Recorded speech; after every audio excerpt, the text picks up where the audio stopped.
Welcome to the Fantasy Audiobook. The God of Ice and Fire at Hogwarts. Chapter 21. Lynn's whole body was tense, and he kept his original posture, letting the cold wind of Hogsmeade blow. After about 10 minutes, there was the sound of footsteps at a steady pace. Kasaragi, it has been more than 40 years since Grindelwald was defeated by Dumbledore. Are you still determined? Professor Green's voice came, and his tone was a bit cold. Kasaragi is obviously the surname of the black-robed wizard, and according to Professor Green's words, Kasaragi should be one of Grindelwald's subordinates when Grindelwald was raging.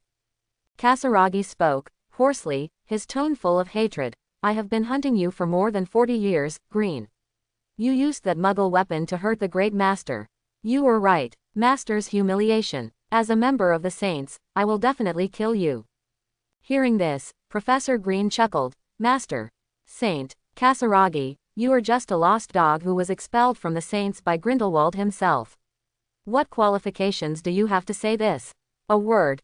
Hearing Professor Green's slightly sarcastic words, Kasaragi became even more crazy. Expelled. If it weren't for those 3 muggles who suddenly appeared while chasing you and died under my fire curse, how could the master remove me? Green, you and I have a mortal hatred, and it's time to settle the matter today. Professor Green pulled out his wand. He did not hesitate to preemptively cast a silent disarming spell, but sighed, that's all, now I am a professor at Hogwarts. In order to prevent you from going crazy and implicating my students, you are here today. You must die here too. Kasaragi waved his wand, and a silent armor spell was released. The blue light flashed past, colliding with Professor Green's disarming spell, eventually canceling each other out, and exploding at the same time.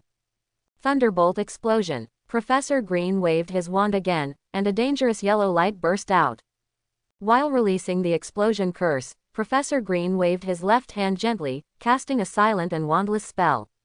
A gray-white light broke through the air at an extremely tricky angle in the blind spot of Kasaragi's vision, and the explosion curse one after the other, they attacked in the direction of Kasaragi. This gray-white light is a crushing spell, and the spell is shattering to pieces. Its effect is equivalent to the youth version of the explosion spell. It can blow up solid obstacles, but it cannot cause a second large-scale explosion. Although Kasaragi didn't see Professor Green's small movements, years of combat experience told him that Professor Green's attack could not be that simple. Protect them all. Kasaragi waved his magic wand, protecting the area within a radius of 1 meter with huge magic power. Sure enough, 2 spells exploded on the edge of all his protective barriers, and the violent explosion dimmed the light of all his protective barriers a lot. Split into pieces. Kasaragi quickly shook the wand in his hand. He obviously only chanted the spell once, but dozens of cutting spells burst out of the air and exploded in the direction of Professor Green with the force of thunder. This is an extremely clever method of casting spells. Shaking the wand frequently can block the continuous transmission of magic power in Kasaragi's body, so that the magic power can only enter the wand intermittently. Kasaragi is extremely proficient in cutting spells. The speed can also turn the magic power of each section into a weakened version of the cutting spell. In this way, what was originally just one cutting curse changed into dozens of less powerful cutting curses, which greatly increased the danger factor of this curse. A salvo of 10,000 bullets. Professor Green first shattered a stone on the ground with a silent crushing spell, and then used a salvo of thousands of bullets to make countless stone fragments explode out, facing dozens of gray rays of light in the air. These stone fragments precisely hit the light in the air, and bursts of explosions were heard in the air. Professor Green actually completed the interception of all cutting spells with less consumption. However, Kasaragi's attack frequency seemed to be getting faster and faster. Different from the ordinary magic used by Professor Green, the spells cast by Kasaragi are mainly black magic. When the strength of both parties is similar, the power of black magic will obviously be better. As an alchemist, Professor Green's attainments in black magic are naturally not as good as those of a saint who has experienced hundreds of battles, even if Kasaragi is an expelled saint. I saw a group of black and red flames thrown out by Kasaragi. This group of flames devoured everything that could be swallowed, and continued to grow, and finally turned into animal forms such as flaming snakes and flaming hounds, towards Professor Green, rushing in the direction. This level of fiend flame is definitely not something that can be extinguished by a spell. Faced with this dilemma, Professor Green had to use his best alchemy. To truly apply alchemy on the battlefield, I am afraid that only a powerful alchemist like Professor Green can do it. Professor Green raised his wand with a wave, and the alchemy runes were imprinted in the air without the aid of a carving knife, or even without any objects as carriers. These alchemy runes shone with golden light, connected together by a golden magic thread, and turned into an alchemy circle. The formation of this alchemy circle took only a short time, and with the output of Professor Green's magic power, countless beams of light burst out from this alchemy circle, blasting and killing the flaming creatures transformed by the flying fierce flame. The sky was filled with golden light like a meteor shower, and it actually crushed these flame creations so that they couldn't lift their heads. Looking at this scene as if the Lord God descended from a distance, Lin couldn't help but be fascinated. I'm afraid this is the pinnacle of formation alchemists. Lin En thought so in her heart. On the battlefield, Kasaragi stood against the golden light, but he didn't have any intention of retreating. The magic power was continuously released by Kasaragi, and groups of fiendish flames were born, and they continued to kill Professor Green one after another. At the same time, Professor Green has completed the branding of the fifth alchemy circle. 5 alchemical formations surrounded Professor Green, like a laser matrix, with countless golden beams of light pouring out like a hail of bullets, blasting the incoming flame creations. The battle was at a stalemate. Kasaragi's fierce fire curse and Professor Green's alchemy circle seemed to form a delicate balance, and neither side could win the other. Not far away, Lin En looked worried. He wanted to help Professor Green, but he also knew that with his current level of magic, if he really took action, he would be nothing more than a cannon fodder delivering food. After all, even the aftermath of the battle between the two is enough to blow Lin En into scum. 10 minutes passed in the battle between gold and red and black. Even if the two powers are equally powerful, their masters will always be exhausted. At this time, the light emitted by the 5 alchemical formations around Professor Green gradually dimmed, and the magic power in Professor Green's body seemed to be on the verge of drying up. Seeing this, Kasaragi couldn't help but show a victorious smile. You must know that his fierce fire can independently devour everything around it and thus continue to grow, but Professor Green's alchemy circle is entirely supported by Professor Green's magic power. In this situation of unequal magic power output, it would be strange if Professor Green could hold on until the end. Professor Green looked livid when he saw Kasaragi succeeding. If he had died at the hands of Grindelwald, then he would have admitted it, but now, he has met Lin En, a talented disciple with extraordinary talents. The problem that he has been unable to conquer for a long time finally has hope of being solved, and it seems that everything will be solved. Go in the right direction. But at this moment, he was about to die at the hands of Kasaragi, a loser. How could he be willing to do this? He is not willing to give in. Professor Green roared, and the alchemy circle around him once again burst into light.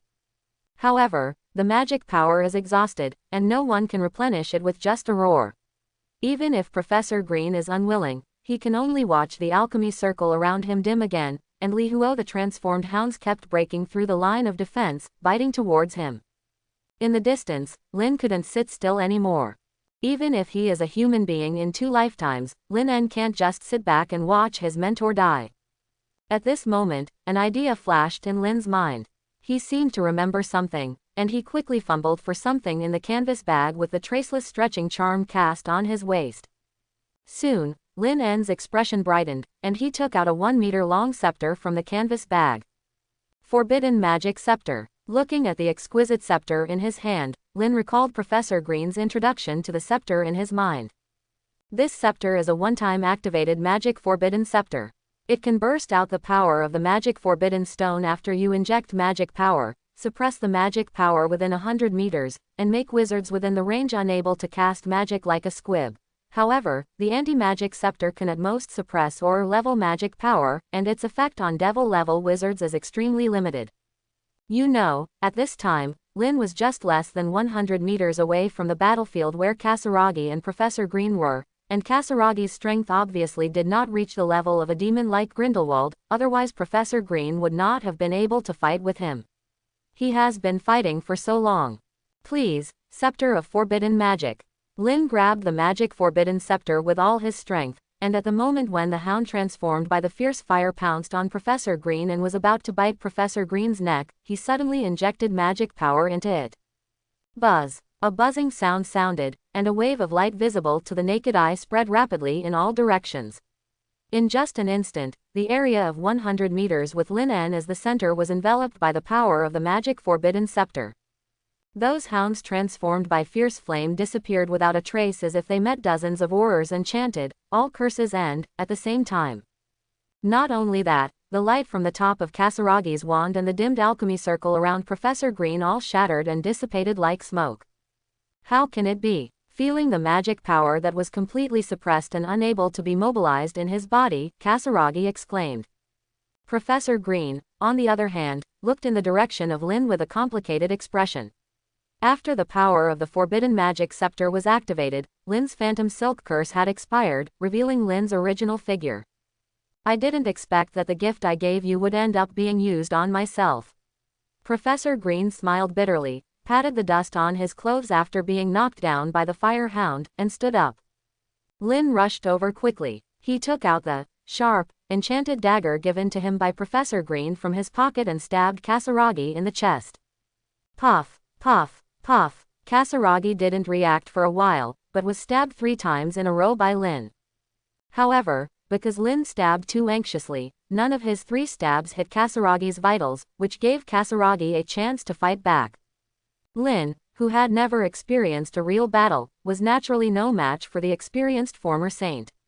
Kasaragi slapped the dagger away from Lin's hand, and actually turned over and pressed Lin to death. Under him, he grabbed Lin's neck with both hands, trying to strangle Lin to death. With no one able to cast magic, Professor Green, who was more than 10 meters away from Lin, had no time to save him. A feeling of suffocation came, and Lin kept struggling, but after all, he was only 11 years old. Even if he exercised regularly, he was far from Kasaragi's opponent in terms of physical fitness. Boom, boom, boom, boom, boom. But just when Lin thought he was about to be strangled to death, a series of gunshots came out, and the hand holding Lin's throat loosened, giving Lin finally a chance to breathe. Lin pushed Kasaragi's body away forcefully, panting heavily. When he slowed down and looked at Kasaragi, he was horrified to find that the opponent's head was covered with blood holes. In the absence of a Demon King-level wizard, my magic forbidden scepter can achieve equality for all living beings. At this time, some Muggle weapons can have a very good effect. Professor Green walked over slowly, a metal gun still smoking in his hand. Obviously, what Kasaragi said before the battle that Professor Green used a Muggle firearm to hurt his master was referring to the damage Professor Green used a firearm to inflict on Grindelwald after activating the magic forbidden scepter. Of course, even if Muggle firearms are powerful, they are not enough to kill Grindelwald, who still has the ability to cast spells. Lin has already heard what happened next from Professor Green. Thank you, Professor. Lin struggled to stand up. Fortunately, Professor Green's firearm helped, otherwise he might have died at the hands of Kasaragi. Hearing this, Professor Green shook his head, with a look of guilt in his eyes. At the same time as the guilt, there was also a childlike closeness to himself. No, Lin, I should be the one to apologize to you. As your teacher and professor, I failed to protect you and instead put you in danger. This is my dereliction of duty. Professor Green was very glad that he had enough trust in Lin En, his disciple, and even made a magic forbidden scepter for him. Otherwise, not only himself, but also Lin En, a gifted child, will be implicated and die. If this is really the case, then Professor Green will not forgive himself even if he goes to hell. Lin shook his head. He didn't care about the danger just now. Nothing in the world is safe. If he was really afraid of being in danger, then he wouldn't come here. Lin En looked at Professor Green with burning eyes, and said, Teacher, I want to learn how you just described the alchemy circle out of thin air and use the alchemy circle to fight. Hearing this, Professor Green was taken aback. He didn't expect Lin to be watching their battle so early. He thought Lin just arrived at the moment when he was about to lose his hold. But soon, Professor Green's eyes showed a little relief. With Kasaragi and his strength, he was completely able to detect the changes around him. Since Lin was not discovered by them, it shows that Lin must be heed the advice he had given Lin earlier and applied it. However, regarding Lin's request, Professor Green shook his head and said, "Whether it is engraving an alchemy circle without a carving knife, or engraving an alchemy circle without any carrier, it will take a lot of effort. Huge magic power serves as the foundation. Based on your current growth rate of magic power, when you are in the 4th grade, I can teach you the technique of compressing magic power and using a wand instead of a carving knife, and when you are in the 5th grade, I will teach you how to create an alchemy circle out of thin air. No carrier is needed. As for now, all you need to do is to improve your alchemy level and create your own carving knife." Professor Green said so. Lin nodded slightly disappointedly. The magic power foundation in his body was one of his biggest shortcomings at present. This was a fact. "I have to go back, teacher." Lin calculated the time. If he returned immediately, he would have time to return to the castle before the Weasley twins reported to the professor. Professor Green waved his hand, signaling Lin to go back first. So, Lin retraced his steps and returned to the castle from the entrance of the one-eyed witch sculpture. "It's a good thing you're back. If we're 2 minutes late, we'll have to report to Professor Dumbledore." Seeing Lin's return, George breathed a sigh of relief and said happily. Fred discovered the scar on Lin's neck. He looked solemn and said, "Lin, you were injured. What danger did you encounter?" Lin shook his head and said, "It's nothing, I just met a dark wizard, and I defeated him with the alchemy product Professor Green gave me. Unfortunately, I didn't meet Professor Green in Hogsmeade, so I had to go back the same way." Quote, Lin didn't tell the truth, because the existence of the scepter of the arcane scepter was a secret between Lin and Professor Green, and it should not be disclosed to the outside world at this time. Even if the Weasley twins were his friends, he would not just let the Professor Green's privacy comes out. "That's good." Fred breathed a sigh of relief. Lin forced a smile and said, "Okay, everything was a false alarm. Now it's time to enjoy our Halloween." Hearing this, Fred and George cheered. In the next 2 months, Lin returned to his normal study life. He and Professor Green tacitly did not mention what happened on Halloween night. Lin's learning progress in various subjects continued, advancing. In the transformation class, he can easily complete the transformation of dead objects, and transform small animals such as cockroaches and mice into buttons, vases and other dead objects. Basically, Lin can win for Slytherin House every class. Add points. In the spell class, he was able to silently cast all the spells in the first-year course, and after class, he even learned the silent casting skills of some of the 2nd and 3rd-year spells from Professor Flitwick. His performance made Professor Flitwick call him a genius. In potions class, Lin's talent in potions seemed to be gradually awakening. When refining potions, his partner was often Irving Foley, and the cooperation between the two became more and more skilled. The relationship also made Lin and Erwin become relatively good friends. Of course, there are also some subjects that Lin is not good at, such as herbal medicine and astronomy. Lin's talent in these 2 subjects is really not very high. If the final exam comes, Lin estimates that he can only get a good E instead of the O that represents excellence as easily as the defense against the dark arts, transfiguration, charms and potions classes. As for the history of magic course, Professor Binz's teaching style was really hypnotic. Even a master of papers like Lin had to treat it as a way to catch up on his sleep. But even so, just self-study from the history of magic textbooks was enough for Lin to get excellent easily. In addition to the compulsory courses for these little wizards in grades 1 to 5, there is also a flying class that only freshmen in the 1st grade need to take. Lin is not very good at flying class, which makes him take the attitude of letting it take its course. The weather was getting colder, and Merlin seemed to have put on thick woolen socks. In mid to late December, Christmas at Hogwarts arrives. In the early morning, Hogwarts Castle woke up from a dream. The castle was covered with several feet of snow, and the surface of the Black Lake was covered with hard ice. Several owls delivered the mail in the wind and rain. They went through a lot of hardships. Only after they regained their strength under Hagrid's care, they could continue to take off. The little wizards are eagerly looking forward to the holiday. Although the common rooms and auditoriums of various colleges are burning with fire, bringing warmth to the little wizards, the corridors with drafts are still very cold, and the windows of the classrooms are still very cold. The glass was rattled by the biting cold wind.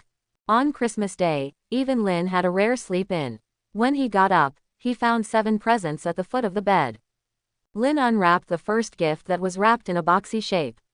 This gift was sent by an owl at the post office from his mother Roanato. Inside was a beautifully crafted silver one-handed sword. This was Lynn. I wrote a letter a week ago hoping that my mother would send it to him.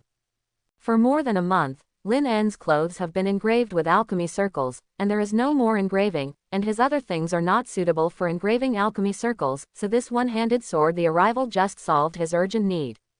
The next 3 gifts were given by Professor McGonagall, Professor Flitwick, and Professor Snape. These may be the rewards of the 3 professors for Lin's outstanding performance in class. To be honest, Lin did not expect that Snape, Professor Nap, a cold-faced and arrogant man, even gave himself a Christmas present. Lin opened the 3 Christmas gifts in turn. Professor McGonagall sent a transfiguration notebook, which recorded Professor McGonagall's transfiguration experience when he was young. Lin was pleasantly surprised to find Professor McGonagall's method on how to apply transfiguration in actual combat. However, from the brittle texture of the paper, it can be seen that this transfiguration notebook should have been duplicated with double curses, but even so, Lin was very happy. Professor Flitwick gave him a wand care kit that could help Lin maintain his wand. Professor Snape gave him a bottle of joy potion, which Lin thought should be left for Professor Snape to drink. After opening the gifts from the 3 professors, Lin picked up 2 more gifts, which were from the twins Irwin and Weasley. Irvine's gift was a pocket speculum. Unfortunately, Irvine didn't know that Lin had already learned how to make a speculum. The gift of the Weasley twins was a Honeyduke snack set, which Fred and George bought with the gold galleons they had saved for more than a month by relying on improved dung bombs to make money. At this time, Lin opened the last gift, which came from his teacher, Professor Green. This is the magic forbidden scepter. Looking at the gift in the package, Lin couldn't help but be stunned. In the crisis of Halloween, Lin activated the anti-magic scepter given to him by Professor Green, which also allowed him to save the dying Professor Green from the hands of the Dark Wizard, but the activation of the anti-magic scepter meant that this mattered the failure of one-time alchemy items. Unexpectedly, Professor Green actually refined another magic forbidden scepter as a Christmas gift for Lin. Lin N put away the magic forbidden scepter and couldn't help but feel a little moved. After opening the gifts, Lin left the dormitory and came to the auditorium on the first floor of the castle. At the entrance of the auditorium, Fred and George walked towards them. "Thanks, Lin, we love your gift," Fred and George said in unison. What Lin gave to the 2 of them was a sorted alchemy notebook, as well as a list of books that he selected based on the list of books provided to him by Professor Green, which was suitable for the Weasley twins to study on their own. "I also like your presents very much," Lin said with a smile. He took out a BB multi-flavored bean from his pocket, gestured to the 2 of them, and threw it into his mouth. "It smells like stinky socks." Lin's move caused the 2 of them to laugh. After a while, after the 2 recovered, Lin said, "Okay, I have to go to the Defense Against the Dark Arts professor's office to find Professor Green. See you later." "See you later." Fred and George waved. After bidding farewell to the 2 of them, Lin went to the Defense Against the Dark Arts professor's office. "Teacher, I'm here. Thank you for the magic forbidden scepter." Lin bowed slightly to Professor Green and said. Professor Green just smiled. He greeted Lin and came to an alchemy table. This alchemy table was specially used to engrave alchemy circles. It was different from engraving alchemy circles on the desk on weekdays. This alchemy table can be used to concentrate alchemy. It can increase the magician's attention, strengthen the ability to condense magic power, and improve the success rate. Your recent alchemy learning progress has almost reached the standard for refining a carving knife. It's time to create your own carving knife. Everything is operated by you, and I will supervise it," Professor Green said. He waved his magic wand, and dozens of different materials appeared on the alchemy table. Lin N was already prepared for this. He sat down in front of the alchemy table, then raised his hand and took out a mithril carving knife prototype from the pile of materials. At the same time, other materials on the alchemy table disappeared, and Professor Green's golden carving knife appeared in Lin's hand. Lin skillfully picked up the golden carving knife, carved a symbol representing the energy source on the handle of the original embryo of the mithril carving knife, and carved a rune hub slightly above it. Afterwards, Lin took out a pair of special glasses from his pocket. This pair of glasses engraved with an alchemy circle can act like a microscope, allowing Lin to accurately see the position of each knife he engraved. With the passage of time, complete alchemy circles emerged on the mithril carving knife, and the light shining on the mithril carving knife became more and more dazzling. 3 hours passed. Lin En gently carved the last stroke on the mithril carving knife, connecting the last alchemy circle with the rune hub and energy source, and completely completed the refining of the mithril carving knife. I saw that the mithril carving knife seemed to have been reborn. A burst of bang sounded, and countless excess mithril metal powder exploded from its knife body, turning into a little light. This mithril carving knife looks extremely sharp. Even Professor Green's golden carving knife seems to be slightly inferior in comparison. Of course, this is indeed the case. You know, the carving knife, like the magic wand, can accompany an alchemist throughout his life. Although Professor Green is a famous French alchemist today, he was just an alchemist apprentice like Lin when he made the golden carving knife, and the golden carving knife he made at that time was naturally not too high level. The perfect carving knife. Remember, Lin, this carving knife will accompany you throughout your life, never abandon it. Professor Green said in admiration. The strength of this mithril carving knife really shocked him. Lin held the mithril carving knife in both hands and nodded vigorously.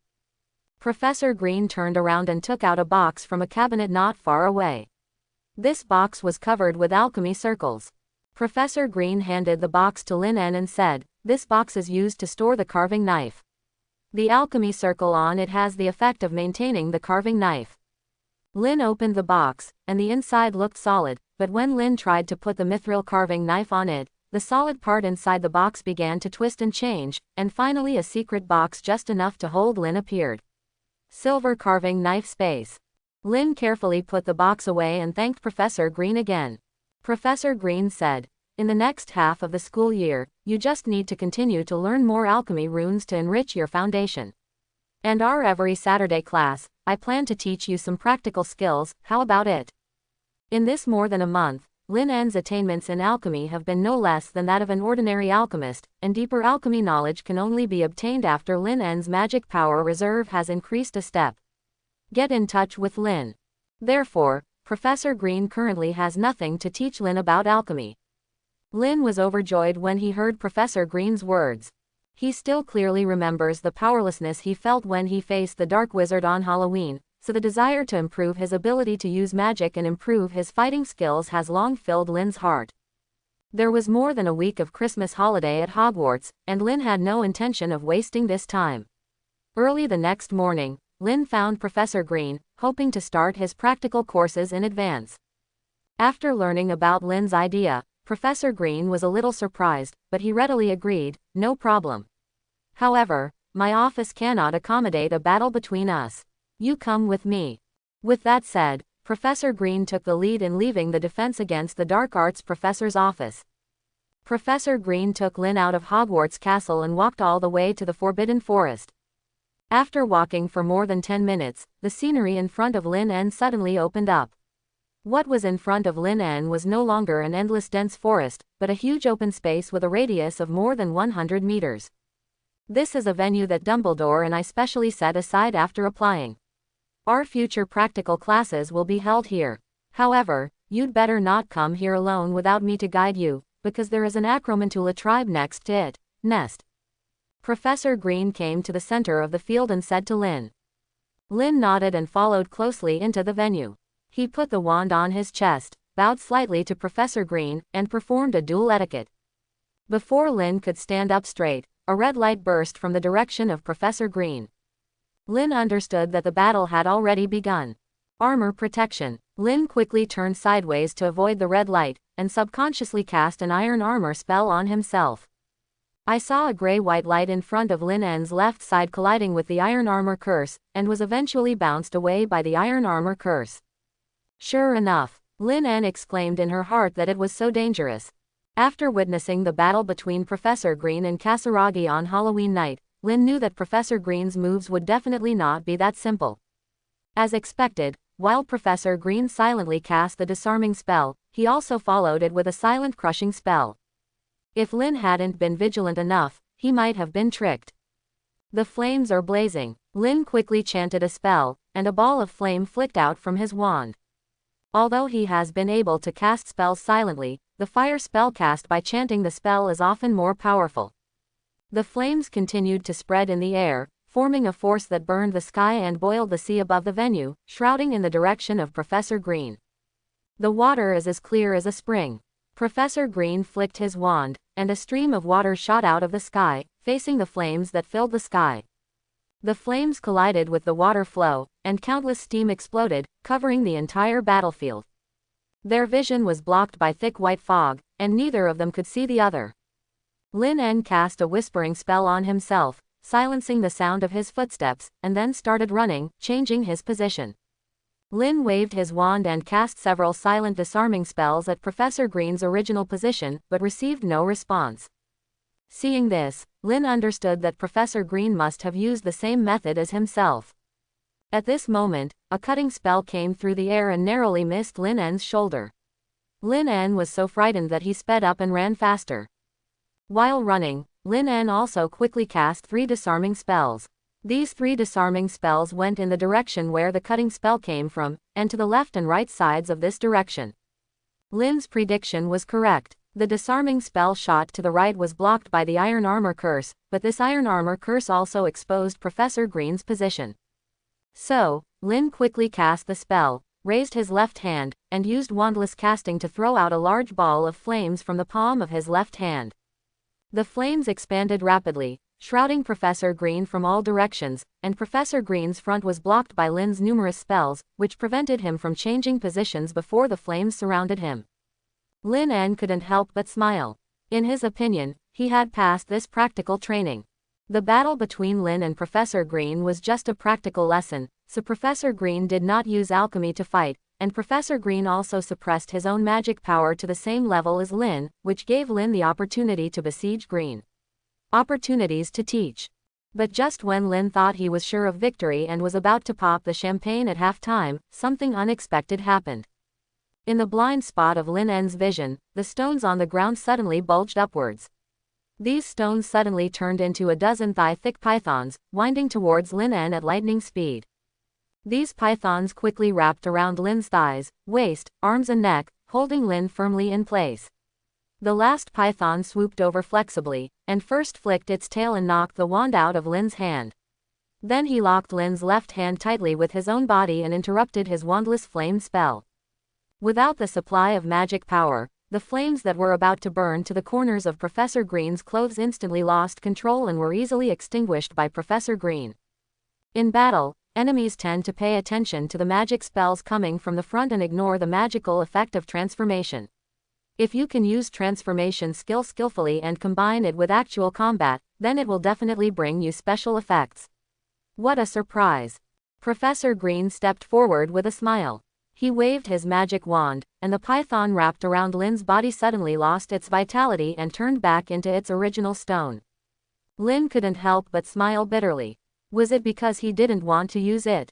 He just got Professor McGonagall's transfiguration notes yesterday, and he hasn't even had time to read them yet. Continue. Professor Green didn't say anything more, just returned to the original position. Lin stood up and returned to his original position. After saluting again, Lin En took the initiative and cast a disarming spell. Professor Green turned slightly to avoid the disarming spell, his hand holding the wand behind his back. Seeing this scene, Lin suddenly had an ominous premonition. Without even looking, he raised his wand and threw out a stream of flames, burning them behind him. Zee-la-la! Dozens of snakes transformed from branches were seen being burned by the flames. The snakes transformed from these branches were also controlled by Professor Green's transformation technique. Annoying transfiguration. Lin En cursed secretly. He couldn't use the transformation technique in battle yet, so he could only retreat continuously when faced with Professor Green's transformation technique. Without a doubt, with one less fighting style than his opponent, Lin was defeated again. However, Professor Green had no intention of letting Lin go, and the repeated, "continue," made Lin feel a little desperate. Since he couldn't escape, Lin had no choice but to focus all his energy on fighting. He began to try to imitate Professor Green's spellcasting methods, using deformation control on the surrounding branches and stones, and forming an effective attack on Professor Green. Under Professor Green's high-pressure training, Lin's level of transfiguration is gradually improving.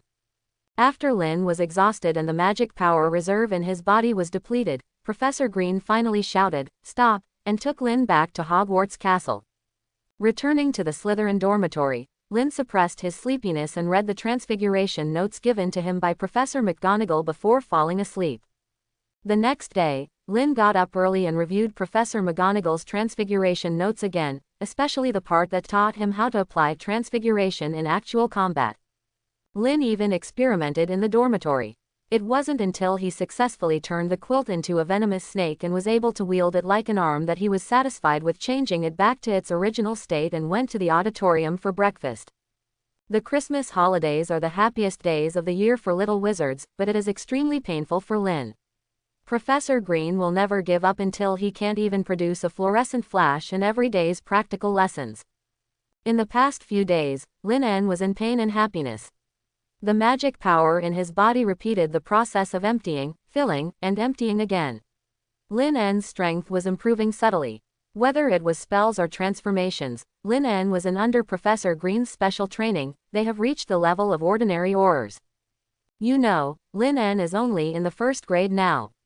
Soon, the Christmas holidays are over. In the first transfiguration class after the holiday, Professor McGonagall taught the techniques of turning living creatures into dead creatures, and then gave everyone a cockroach and asked the little wizards to turn it into a quill. Lin's silent transformation spell easily turned this cockroach into a quill with various exquisite patterns on its surface. This surprised Professor McGonagall and generously gave Slytherin 10 points. Well done, Lin. If you have nothing else to do after class, could you stay for a while? Professor McGonagall happily praised Lin and then said. Lin nodded slightly and agreed. No problem, Professor. This transfiguration class was the last one in the afternoon, and there was still some time before the dinner after class, so Lin naturally had nothing else to do. After class, a group of young wizards filed out of the transfiguration classroom, but Lin stayed in his seat. Professor McGonagall came over and asked, Lin, what is the maximum level of transformation you can achieve now? Lin waved his wand and cast a silent transformation spell. 5 or 6 tables around him were transformed into 5 or 6 lions in an instant, while the chairs next to the tables turned into venomous snakes. Staring at Professor McGonagall, Lin flicked his wand again, and these lions and snakes quickly rushed toward Professor McGonagall, and when they were about to contact Professor McGonagall, they released their transformation and returned to their original tables and chairs. Professor, I have read all the transfiguration notes you gave me and can use them. Lin explained to Professor McGonagall.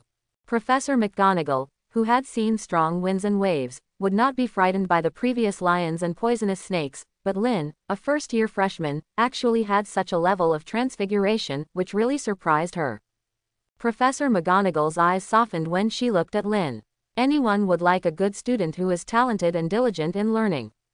Professor McGonagall said, Lin, are you willing to join my Transfiguration Club? My Transfiguration Club is normally only open to young wizards in 6th and 7th grade, and you are an exception. Your Transfiguration level is no longer good. Weaker than your seniors in the Transfiguration Club. Turning living creatures into dead ones is a course for first-year wizards, but transforming a large animal like a lion and being able to control its combat is not something that ordinary wizards can do. Professor McGonagall couldn't help being moved by Lin's talent in transfiguration, hoping to recruit him into his Transfiguration Club. Hearing this, Lin was delighted. Many professors at Hogwarts have their own clubs, such as Professor Flitwick's Charms Club and Professor Slughorn's Slug Club mentioned in the original book. Joining these clubs not only means that Lin's magic level can be further improved, but also means that he can get more contacts. Yes, connections. The reason why Slughorn created the Slug Club is to network with these students who may not be ordinary in the future. I am willing, Professor. I wonder what activities the Transfiguration Club has on weekdays. Lin said quickly. Professor McGonagall looked at him with relief and said, the Transfiguration Club is not as onerous as our courses. We will meet every Sunday morning to talk about topics related to transfiguration. Our gatherings are very free and everyone you can speak freely without any restrictions. After explaining the meeting time of the Transfiguration Club, Professor McGonagall gave Lynn a new Transfiguration notebook, which recorded some new Transfiguration knowledge. Lynn even discovered some theoretical knowledge about the animagus in it. In this way, Lynn successfully joined Professor McGonagall's Transfiguration Club. It's a pity that Professor Flitwick didn't invite him to join the club in advance like Professor McGonagall did. Maybe it's because there are often magic geniuses, but Transfiguration geniuses are not. Lynn is not disappointed about this either. After all, there are many people in the original Dumbledore's army who have mastered silent spellcasting skills, so Lynn's ability to cast some spells silently will not surprise Professor Flitwick too much.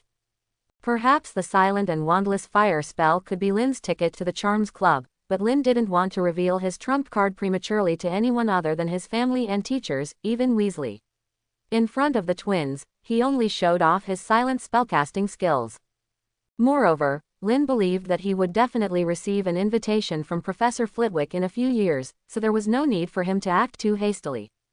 As time passed, Merlin's wool socks were replaced by lace socks. Under Professor Green's weekly practical classes, Lynn's strength is still improving by leaps and bounds, and the discussions on the techniques of transfiguration casting in the Transfiguration Club have also benefited Lynn a lot in Transfiguration. The time has come to June, and the final exams of Hogwarts are coming soon. During this period, even the Weasley twins were less naughty and mischievous, as if the entire Hogwarts castle was caught in a tense atmosphere of review. Finally, the final exam has arrived. The weather was oppressively hot, and the non-air-conditioned examination room in Hogwarts Castle was even more unacceptable. After the written test phase, the practical part of the exam begins. However, the practical exam, which made almost all the candidates wail repeatedly, was as simple as sprinkling water on Lynn N. After all, compared with facing Professor Green every week, the assessment of controlling a pineapple to tap dance across a desk is simply not that simple. Lynn simply waved his wand and completed the exam of the Charms class with a beautiful silent spell. The same is true for the exam in the Transfiguration class. For Lynn, who can easily transform into a lion and a poisonous snake, turning a mouse into a snuff box is not enough to call it an exam. When performing the Transfiguration, Lynn even a pattern of the Great Wall changed on the snuff box. As for the potions exam, Professor Snape swung his robes and stared at him like a bat. However, Lynn, who had studied alchemy hard, had already developed a calm temperament, even though his partner Irwin his hands shook several times under the gaze of Professor Snape, but Irvine, who was only responsible for processing the materials, would not have any impact on the final result. Finally, Lynn handed over a bottle of perfect quality forgetting potion. History of Magic was the last subject for the exam. This rote memorization subject was not difficult for Lynn. Before Professor Binns announced the closing of the papers, Lynn handed in the papers in advance and slipped out of the back door of the classroom. After the exams, little wizards can play in Hogwarts Castle for a week, but Lynn is an exception, and Professor Green does not intend to let him go. After 7 consecutive days of practical lessons, Lynn felt that he had no energy left in his body. Even drinking Madame Pomfrey's potion could not completely relieve him. The spell stops. In the last practical lesson, Professor Green waved the wand in his hand and released Lynn, who was under the control of the body-binding spell. Professor Green looked at Lynn, who was covered in injuries. He first shook his head and said happily, "I'm very happy that your strength has been fully improved in this half-school year. Even if you meet Cassila again, a dark wizard like Chi was able to deal with him for more than 10 minutes. According to Professor Green, Lynn is only a first-year freshman, but he was able to deal with a dark wizard like Kasaragi for more than 10 minutes, which shows how much Lynn has improved. If Lynn N reaches adulthood and the magic power reserve in his body reaches its peak, then even if Lynn N does nothing in the next 5 years or so, Lynn N's current fighting skills alone will be enough for him to compete with Kasaragi. Got it?" Professor Green continued. "I only promised Dumbledore to come to Hogwarts to teach for 1 year, so after this semester is over, I will also leave Hogwarts. I hope you can meet a good dark magician next year. Defense Professor." Lynn spread his hands. "Professor, it seems that your wishes are going to come true. Next year's defense against the dark arts professor will be a garlic head who stumbles through class with Voldemort on the back of his head. So, I plan to return to France in August and meet my teacher. If you are willing, you can also go to France with me to complete a trip and meet my teacher, your master. I am 8. I will pick you up at your home in the month. Professor Green said so. Hearing this, Lin's eyes suddenly lit up, and he immediately agreed. Who is Professor Green's teacher? That was the famous great alchemist Nico Flamel. This is a great thing for Lin, who is studying alchemy. Teacher, this is the address of my home. The loyalty curse has been cast on my home. No one who has not seen this address can enter.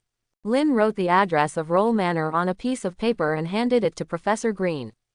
Lin is not worried that his home address will be leaked, because Professor Green is not the secret keeper of the loyalty charm cast by Roll Manor, so even if he knows the address of Roll Manor, he cannot tell anyone, not even Legilimency. Read the address of Roar Manor from Professor Green's memory. Professor Green glanced at the address on the note, then burned it with flames. No problem. Professor Green smiled gently. When Professor Green and Lin returned to Hogwarts Castle, the year-end banquet was about to begin in the evening. The auditorium on the first floor of the castle was already full of people. It was decorated with green and silver representing Slytherin to celebrate Slytherin winning the Hogwarts House Cup for 6 consecutive years. Behind the guest chair on the wall, there is also a huge banner painted with a green snake that symbolizes Slytherin. Harry Potter did not enroll in school this year, so Dumbledore naturally would not give Gryffindor any backdoor points, so Gryffindor eventually became Gryffindor. Professor Dumbledore stood up and said happily, "Another year has passed. Before enjoying these delicious dishes, I must trouble everyone to listen to an old man's cliché. What a wonderful year it has been. Your little minds must be richer than before. There is a whole summer vacation waiting for you, which allows you to digest those things and free up your brains before the start of the next semester. Now, as far as I know, we must first conduct the Academy Cup Award ceremony. The specific scores of each house are as follows. 4th place, Gryffindor, 281 points. 3rd place, Hufflepuff, 361 points. Ravenclaw has 443 points and Slytherin has 542 points. A burst of thunderous cheers and stamping of feet immediately erupted from the Slytherin table, while Glendore's morale was low not far away. In the past half-school year, the Weasley twins who had improved dung bombs had obviously deducted points from Gryffindor. Of course, most of the points were deducted one after another because of the little lion's mischief every day. As for Lin's Slytherin class, Lin was able to give Slytherin extra points in every class, which made Slytherin's house points reach a record high this school year. If we were to make a special contribution list for Slytherin's house points this year, then Lin would undoubtedly be at the top of the list, and he could even beat the second place by more than 100 points. After the year-end banquet, the final exam results were announced. Lin undoubtedly got an O for excellent in defense against the dark arts, transfiguration, charms and potions, while in other subjects he got an O for good E, although he is not as good in all subjects as Hermione in the original book, but compared with other little wizards, Lin is already one of the best. Moreover, Lin N's failure to excel in all subjects was not because he was unable, but because he felt that there was no need to waste time on subjects that were of little use to him. Even though the Hermione in the original book was able to get O in all subjects, even the third-year Hermione might not be able to defeat the first-year Lin in actual combat. The school year is over, and on this last night, every little wizard in the dormitory is busy counting their luggage. Their wardrobes are soon empty, and everything is packed into their suitcases. But in Lin N's bedroom, nothing seemed to have changed. All the clothes were placed in their original positions, and Lin N was lying on the bed comfortably, flipping through a book of The Tales of Beedle the Poet with great interest. Close double-angle bracket. The next day, Lin just opened his small backpack with a traceless stretching spell cast on it, and then waved his magic wand, and his clothes and luggage lined up like little people and jumped into his bag. When they were about to leave Hogwarts Castle, a notice was sent to every little wizard. This notice was used to warn the little wizards not to use magic during the holidays. But this notice was of no use to Lin. After all, Lin either lived with his mother Rowena in Castle Roll during the summer vacation, or traveled to France with Professor Green.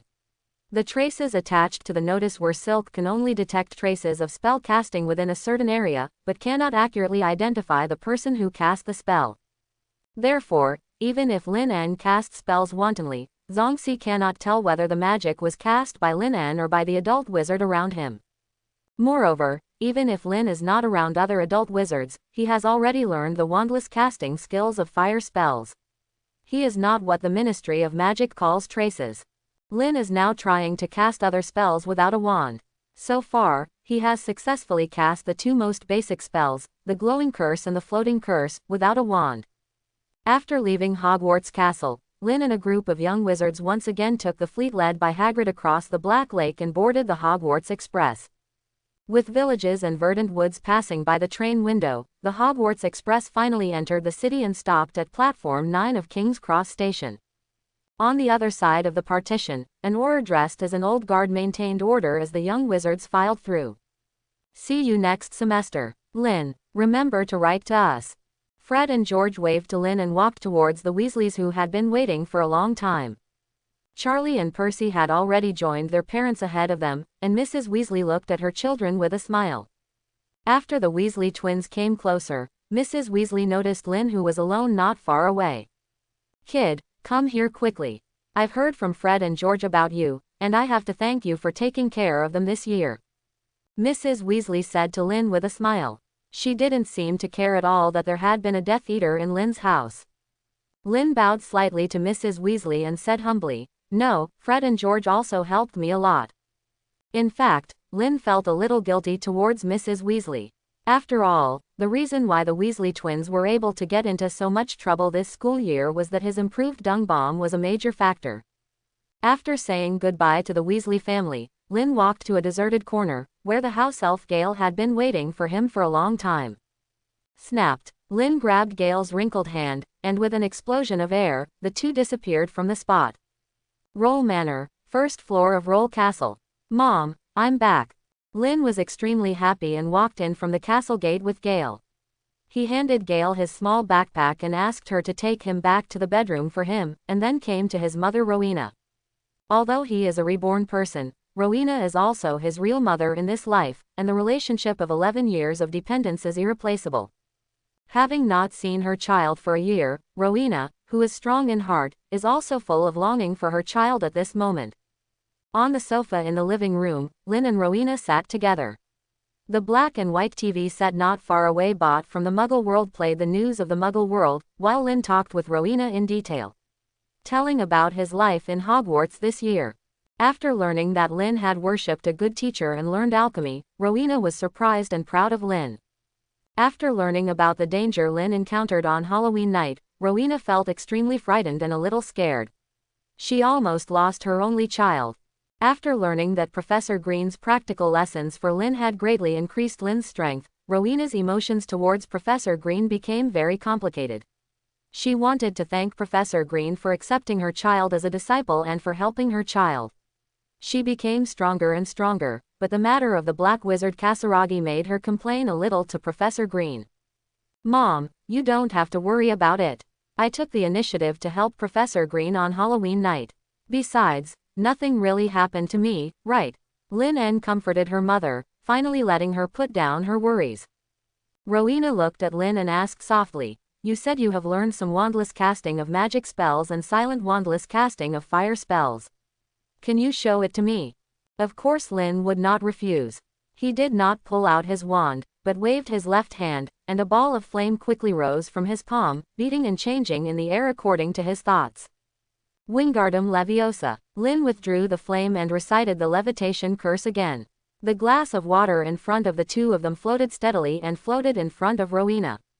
Rowena grabbed the water glass with a smile and took a sip. After controlling the water glass and returning to the table, Lin showed Rowena his wandless glowing spell. "Lin, I remember I gave you a one-handed sword for Christmas. You said you wanted to use it to study alchemy. Can I see your results?" There was still a gentle smile in Rowena's words. She held her chin in one hand and looked at Lin. Lin pulled out the one-handed sword from the canvas bag that had cast the no-trace stretch curse on his waist. This one-handed sword looked extremely sharp, reflecting dazzling silver light under the light. At the edge of this one-handed sword, Rowena could see at least 3 alchemy circles connected in series. These alchemy circles gave the one-handed sword powerful, sharpness, penetration, and poison-quenching attribute. However, since the alchemy circle with the poison-quenching attribute did not absorb the real venom, this alchemy circle was not able to truly take effect. At the position of the handle of the one-handed sword, Rowena could see two alchemy circles connected in parallel. These two alchemy circles were blessed with the attributes of strength and dexterity, respectively. Choose one according to the actual situation. As for the solitary alchemy circle in the middle of the one-handed sword, it has the attribute of strengthening, which can strengthen the functions of the one-handed sword itself and other alchemy circles. After showing off the one-handed sword, Lynn said to her mother, "Mom, I am going to France with Professor Green in August, is that okay? Then I will meet my master, Nico Flamel." Quote. When Rowena first heard that Lin En was going to travel with Professor Green, she refused in her heart because she didn't know whether Lin En would encounter danger again. After all, it could be known from Lin En's previous description. Lin En, the teacher, seems to have many enemies. But after learning that the purpose of Lin's trip was to meet the great alchemist Nico Flamel, Rowena immediately agreed. That was Nico Flamel, a famous big shot. This is definitely a great opportunity for Lin. As Lin's mother, Rowena naturally hopes that her child will become even better. As for the dangers during the journey, although Rowena was a little reluctant, at this time she could only believe that Professor Green would not put her disciples in danger again. You can go, but you must protect your own safety. Everything must be based on your own safety, okay? Promise, Mom. Rowena looked at Lin En's dark red eyes seriously, so said. Lin felt warm in his heart, and he quickly assured Rowena. Then, Lin said to Rowena, "Mom, in the month of July, I plan to refine a self-defense weapon for you.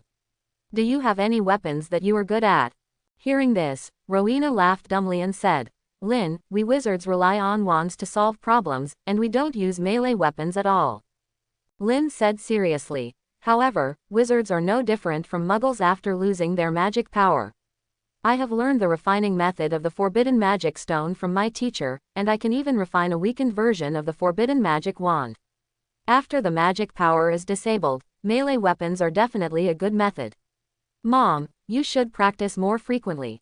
After arriving in the outside world, Lin became increasingly unwilling to let her mother stay in this small role manor all year round.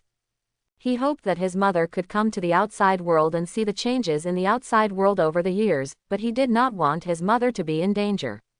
Seeing Lin's serious attitude, Rowena had no choice but to nod her head and express her agreement.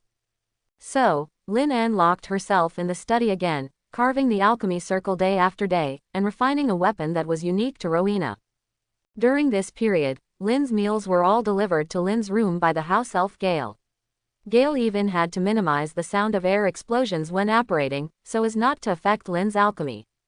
A week later, Lin finally came out of the study. He held a purple-black dagger in his hand. The dagger looked delicate and small, with alchemy circles all over it. "Mom, this dagger is the weapon I chose for you." Lin handed the purple-black dagger to Rowena and said with a smile. Compared with cold weapons such as one-handed swords, the biggest advantage of daggers is surprise. After all, during a battle, no one can expect that you will suddenly pull out a dagger from your waist. Moreover, due to physiological differences, in most cases, women's muscle training takes effect more slowly than men. Therefore, the heavy two-handed sword and the swift one-handed sword are not suitable for Rowena to use. Unlike the dagger is small, light and beautiful, and Lin En's purple-black dagger with several blood slots makes it have a good lethality. I have engraved 6 different alchemical arrays on this dagger. In addition to the alchemical array with the strengthening attribute, the attributes of these 4 alchemical arrays connected in series are sharp, penetrating, and quenching poison, and concealment, among which the alchemy circle with the attribute of poison quenching is temporarily ineffective because it does not absorb toxins, while the alchemy circle with the attribute of concealment makes it difficult for the existence of the dagger itself in your attack path. Detected by the enemy. The 2 alchemical formations connected in parallel have the attributes of strength and dexterity, respectively, which are consistent with my one-handed sword. You can choose one to use during battle. These 2 golden runes, it is a source of energy. It will automatically absorb your magic power when you put your hand on it, and it will not be affected by the effect of the forbidden magic stone. Lin En introduced the purple-black dagger like a treasure. Rowena listened with a smile on her face, her pride palpable. Behold, here is her child, a master alchemist. Rowena looked at Lynn lovingly, and solemnly put the dagger in her pocket. She touched Lynn's head. You have been refining alchemy for a week, take a rest. Rowena said. Lynn shook his head and said, Not yet, Mom, I still need to refine a weakened version of the Scepter of Temperance for you. Lin didn't intend to relax himself. He immediately returned to the room and entered into the tense and exciting alchemy session. Another 3 days passed, and Lin walked out of the room again. The refining of the Forbidden Magic Scepter this time is much easier than the purple-black dagger, because the Forbidden Magic Scepter mainly relies on the Forbidden Magic Stone refined by legal alchemy as the original embryo, and is also engraved with the alchemical magic circle of the formation alchemy, made. Before the holiday, Professor Green had already given Lin a dozen magic forbidden stones as the prototype of the magic forbidden scepter, and it was not difficult for Lin to carve the magic circle.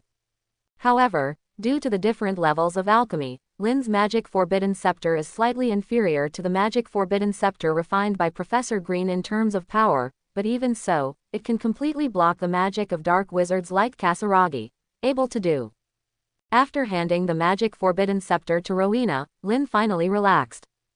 Lin is not a person who doesn't know how to balance work and rest, but he has priorities, and he prefers to put the safety of his family first. Seeing that the time agreed with Professor Green was approaching in more than 2 weeks, Lin naturally had to let himself fully relax, because he knew that the tourism component of his trip only accounted for a small part, and when it came to Nico Flamel's residence, the alchemy knowledge that is about to be poured into his brain will definitely be enough for him. So, for more than 2 weeks in late July, Lin watched TV with her mother Rowena every day, watered the flowers, and took care of the abandoned garden of Roar Manor with the house elf Gale. However, because Lin, as the owner of the castle, did the same thing as Gale, this made Gale feel panicked for a while, thinking that he had done something wrong to make Lin angry. More than 2 weeks passed quickly. Lin and Gale took care of the Roar Manor together. All the weeds outside the castle were removed and fresh green plants were planted. At this time, Lin and Rowena were waiting for the arrival of Professor Green in the living room on the first floor of the castle. Gale was holding a tray with fruits and ice water on the side to entertain the incoming guests. Soon, with an air explosion, a figure appeared at the castle gate. Lin quickly stepped forward and opened the castle door. It was Professor Green who was outside the gate. Lin, I'm here to pick you up. Professor Green touched Lin's head and picked up the cup filled with cold water from the tray in Gale's hand. Professor Green took a sip, then looked at Rowena in the living room. He bowed slightly and said, Hello, Mrs. Roll. Rowena also nodded slightly, and she said softly, Professor Green, I leave my Lin to you. Professor Green responded. So, after saying goodbye to her mother, Lin grabbed Professor Green's arm. There was another gas explosion, and Lin disappeared from the spot. At the same time, 2 figures appeared on a mountaintop dozens of miles away. Lin's body swayed slightly, and she felt the urge to vomit. Obviously it's all about apparition, but when Professor Green used apparition to bring people and followers to apparition, the experience was much worse than the house elf's apparition. I originally planned to take you to France by Muggle transportation, but the situation changed and we would be caught up in time, so I chose the portkey. Professor Green said, pointing to the ground not far away, on a worn ceramic bowl. Obviously, this old ceramic bowl is the key to this trip. A portkey is a magical item that can quickly transfer people from one space to another. Its appearance is usually quite inconspicuous, such as broken tires, empty medicine bottles, etc., but when someone casts a special aftermagic, it can lead people to change time and space. Portkeys are more stable than apparition when traveling long distances, especially across continents. The portkey office of the Ministry of Magic has very strict restrictions on the use of portkeys. Wizards must apply and register with the Ministry of Magic before making portkeys. If they use illegal portkeys, they will be arrested by the Ministry of Magic. Professor Green said with a smile, applying for a cross-border door key is very difficult, and it took me a lot of effort to apply for it. There were only a few minutes left before the door key was triggered. Professor Green and Lin both stretched out a finger and placed it on the worn ceramic bowl, waiting for the door key to be triggered. Soon, Lin only felt as if there was a hook behind his belly button that was thrust forward with irresistible momentum. Then Lin felt his feet leave the ground and fly up.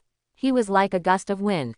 Flying forward, you can't see anything clearly in front of you. In just a moment, Lin fell from the air, and the scene in front of him also changed. Not far from Professor Green and Lin is a street that seems to have a similar status to Diagon Alley in the French magical world. Wizards are coming and going, carrying some brand new magic items in their hands. Professor Green introduced Lin En with a bit of a smile. This is the largest commercial street in France's magical world, called Magic Gold Street. From its name, the magic word, magic, and the alchemical word, gold, are juxtaposed. You should be able to see that we French wizards attach great importance to alchemy. It can be said that in our French wizarding world, the status of powerful alchemists and magic masters is equal. Lin nodded slightly and looked at the surrounding environment. Different from the retro decoration of Diagon Alley, this Magic Gold Street is full of modern atmosphere. The enlightened French wizards do not seem to care about borrowing some Muggle ideas. There are various alchemy products based on Muggle daily necessities. There are many. Professor Green took Lin to take a good tour of Magic Gold Street. During this period, Lin encountered some interesting alchemy products. Professor Green also bought them without hesitation and gave them to Lin. Although Professor Green knew that Lin was not short of money, as an alchemist, he probably had no less cash than Lin. At the end of today's journey, I plan to take you to a store. Maybe you will be interested in it, Professor Green said, taking Lin to the end of Magic Gold Street. They saw a small shop full of mysterious atmosphere. The shop's facade was so small that it was difficult for two wizards to enter it side by side. But even for such a shop, a large number of wizards are queuing up to enter, and the interior of this shop can actually accommodate them. You know, Lin En's shop seems to be less than 20 square meters from the outside. Suddenly, Lin En seemed to have thought of something and showed a relieved look. Because the alchemy elements of this magic street are too strong, Lin always thinks in the direction of alchemy when encountering strange things, and wonders what kind of alchemy can cause such strange phenomena. But he forgot for a moment that the essence of the wizard is still magic. The space inside and outside the shop does not match. It is obvious that a clever traceless stretching spell has been cast inside the shop. Even Mr. Newt Scamander's suitcase, after casting a clever invisible stretching spell, has an interior space equivalent to that of a small village, let alone a store. Professor Green and Lin walked to the end of the line and followed the line into the shop in an orderly manner. As expected, there is a cave inside this store. It is like a huge square inside. Various alchemical products are placed on booths. These alchemical products are protected by a light curtain released from the booth. There are many wizards inside. Watch around these alchemical products. This is the largest trading platform on Magic Street. You can buy most of the alchemical products refined by French alchemists here, and you can also trade your alchemical products. You can either sell your alchemical products to give it to the officials here, who will value it and convert it into gold galleons before purchasing it. You can also put the alchemy products on the stand like them and reach a fair barter with other alchemists. Professor Green introduced this place to Lin. Lin En looked at the front desk not far away. There were many alchemists standing there, and inside the front desk were more than a dozen official personnel. After appraising the value, they handed it to the alchemist Jin Gallon who provided the alchemical products. These alchemists left directly after taking away the galleon. In front of the booths containing alchemical products, some alchemists reached an agreement with the owner who rented the booth. After handing the other party their own alchemical products, they took away the alchemy from the booth where the protective light curtain disappeared. Chapter 31. After a brief thought, Lin decided to sell some of the alchemy products he had practiced. He came to the front desk and pulled out a dozen cloaks from the canvas bag around his waist. These cloaks were all engraved with alchemy circles. Is a defensive alchemy product, and its function is similar to the anti-curse gloves invented by the Weasley twins in the original book. After evaluation, the official here offered Lin En a price of 25 gold galleons for each cloak, and Lin En readily agreed. After selling these cloaks, Lin took out a magic forbidden stone engraved with an alchemical circle. This was the product of his failure to use the magic forbidden stone given to him by Professor Green to refine the magic forbidden scepter. This failed. The magic wand cannot be triggered by injecting magic power, but needs to be broken manually to release the power of the magic stone itself. Therefore, the value of this failed magic forbidden scepter may not even be as good as the prototype of the magic forbidden stone given to him by Professor Green. It is naturally useless for Lin En to keep this failed alchemy product, but the forbidden demon stone is hard to come by in the market, so Lin En plans to trade it here, and maybe he can get some in exchange for it. Nice one. Professor Green had no objection to this. He looked down upon something whose potency did not increase but decreased due to alchemy failure. Soon, an evil potion master, crossed out, came to the platform where Lin was standing, hoping to exchange a spoonful of elixir for the failed magic forbidden scepter in Lin's hand. This spoonful of elixir is sealed inside a crystal pendant, and it shines with a charming golden light under the light. Its ornamental value is far greater than the value of the elixir itself. After all, the amount of this spoonful is indeed not large. So much so that it's not even worth much more than the crystal used to seal it. However, Lin was happy to complete the deal with the potion master. After completing the transaction, Lin bought a dozen alchemy products from several official booths with gold galleons, and then left the store with Professor Green. Find a place to rest for the night. Tomorrow we are going to visit my alma mater, Bobaton School of Witchcraft and Wizardry. You will definitely be interested there. Professor Green said so. So, the two of them opened 2 rooms in a pub on Magic Gold Street and simply rested for the night. The next day, Professor Green took Lin to the outside of Bobaton School of Witchcraft and Wizardry through apparition. Bobaton School of Witchcraft and Wizardry is one of the 3 major magic schools in Europe. It is located in the French Pyrenees. Bobaton School of Witchcraft and Wizardry has a majestic manor that astonishes visitors, surrounded by vast lawns and mountain scenery created by magic. The ancient magical school's impressive castle and grounds are said to have been funded in part by the great alchemists Nicholas and Perennial Flammel during their youthful visits to Bobatons. The huge fountain on campus is named after the Lemay couple. This fountain seems to have the function of restoration and beautification. Apparently, this fountain is a product of alchemy. Bobaton School of Witchcraft and Wizardry has good attainments in alchemy, and Professor Green's enlightenment in alchemy knowledge was also carried out at Bobaton School of Witchcraft and Wizardry. After all, he only became a graduate of Bobaton School of Witchcraft and Wizardry after graduating from Bobaton School of Witchcraft and Wizardry. Nicole Flammel is a teacher. When Professor Green and Lin arrived, a tall figure had been waiting here for a long time. In front of the two of them was Madame Maxime, the principal of Bobaton School of Witchcraft and Wizardry. She walked up with a smile after seeing the arrival of the two. She greeted Professor Green. "Oh, Mr. Green, I'm so happy to be back at Bobaton School of Witchcraft and Wizardry." Professor Green shook hands with her and said with a smile, "I am bringing my students to visit my alma mater this time. We will also go to meet my teacher later." Hearing this, the smile on Madame Maxime's face became even wider. She said, "Are you going to see Mr. Nico Flammel? And what is this gentleman's name? You must be able to have Green as your teacher at such an age. There's something special about it." Lin saluted Mrs. Maxim and said humbly, "My name is Lin Roll. I have nothing special about me. It's just that my desire for alchemy has been appreciated by my teacher." Naturally, Madame Maxime would not take his self-effacing words seriously. She shouted towards the school, "Miss Delacour, could you please take care of Bobaton's guests?" As Madame Maxime's loud words fell, a beautiful figure ran out from inside Bobaton School of Witchcraft and Wizardry. This was a girl with silver hair. Her skin was as white as moonlight. She seemed to be exuding an aura of magic all the time. A special charm. Is she a mixed villa? Professor Green and Lin En were both men with strong determination. Naturally, they would not lose their composure due to being attracted by the girl's charm. Professor Green asked. Madame Maxime nodded and introduced. "She is one of the most talented students in our Bobaton School of Witchcraft and Wizardry. Her name is Fleur Delacour. She will guide you on the next journey. I hope you will have a wonderful experience."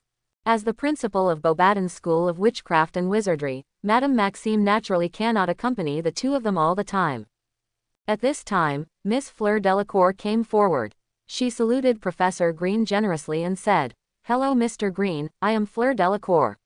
You can just call me Fleur." Professor Green nodded slightly and said, "Then I'll trouble you." So, Fu Rong took the two of them into Bobaton's School of Witchcraft and Wizardry. During the visit to Bobaton's, Fleur briefly introduced the current situation of Bobaton's. In the minds of Bobaton's students, alchemy is the second most important subject after charms, and almost every second-ranked student Bobaton students in grade and above all have a certain amount of alchemy knowledge. Miss Delacour, Madame Maxime said that you are one of the most talented students here, so I wonder what your attainments in alchemy are. Lin, who was listening in, asked curiously. At this time, Fu Rong was a bit arrogant. She crossed her waist a little arrogantly, and said, "My alchemy is by no means weaker than that of anyone of my age." Hearing this, Lin was suddenly a little surprised, and his curiosity became more intense. "Miss Delacour, I am 2 years younger than you.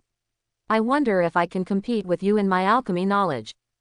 At this time, Lin En didn't think that Fu Rong was exaggerating, he just wanted to learn from each other seriously.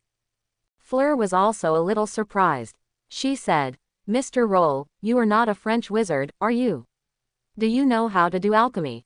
Before Lin En could answer, Professor Green smiled and explained to Fleur, "Lin is my first disciple, so he naturally learned alchemy from me." Fleur was stunned, but Lin En's request for competition also aroused her competitive spirit. Moreover, Fleur also wanted to see what kind of skills Lin En had in alchemy that would make him favored by Professor Green. "Tell me, how do you compare?" Fleur shook her silver hair behind her head, crossed her arms and said, "Although Lin is Mr. Green's disciple, he is 2 years younger than him no matter what, and he has only been in contact with the magic world for a year. Fu Rong is confident that she can defeat Lin." Lin lowered his head and pondered for a while, then pulled out 2 silver one-handed swords from his pocket, and asked, "If I'm not mistaken, Miss Delacour should also be an array alchemist." Fleur nodded. Therefore, Lin En suggested, "How about this, you and I will enchant this one-handed sword within the specified time, and then my teacher will control the 2 swords to cut each other with magic power. Whoever breaks the enchanted sword will lose. Yes, how about it?" Fu Rong thought for a while, and readily agreed, "No problem. As for the specified time, let's set it at 1 hour. After all, our time is limited, and Madame Maxime wants me to show you the entire Bobaton School of Witchcraft and Magic. If the specified time is only 1 hour, then neither Lin nor Fu Rong can engrave 1 alchemy circle at most, and there is no more time to engrave more alchemy circles. In this way, the core of this competition lies in the two mastered the alchemy runes to a greater or lesser extent. After all, if multiple alchemy circles cannot be used to complement each other, the strength of a single alchemy circle can only rely on the strength of the alchemy runes in it. Both Lin En and Fu Rong are formation alchemists with real strength. Even without a formal workbench, they can complete the refining of the alchemy formation without distraction by just squatting on the ground.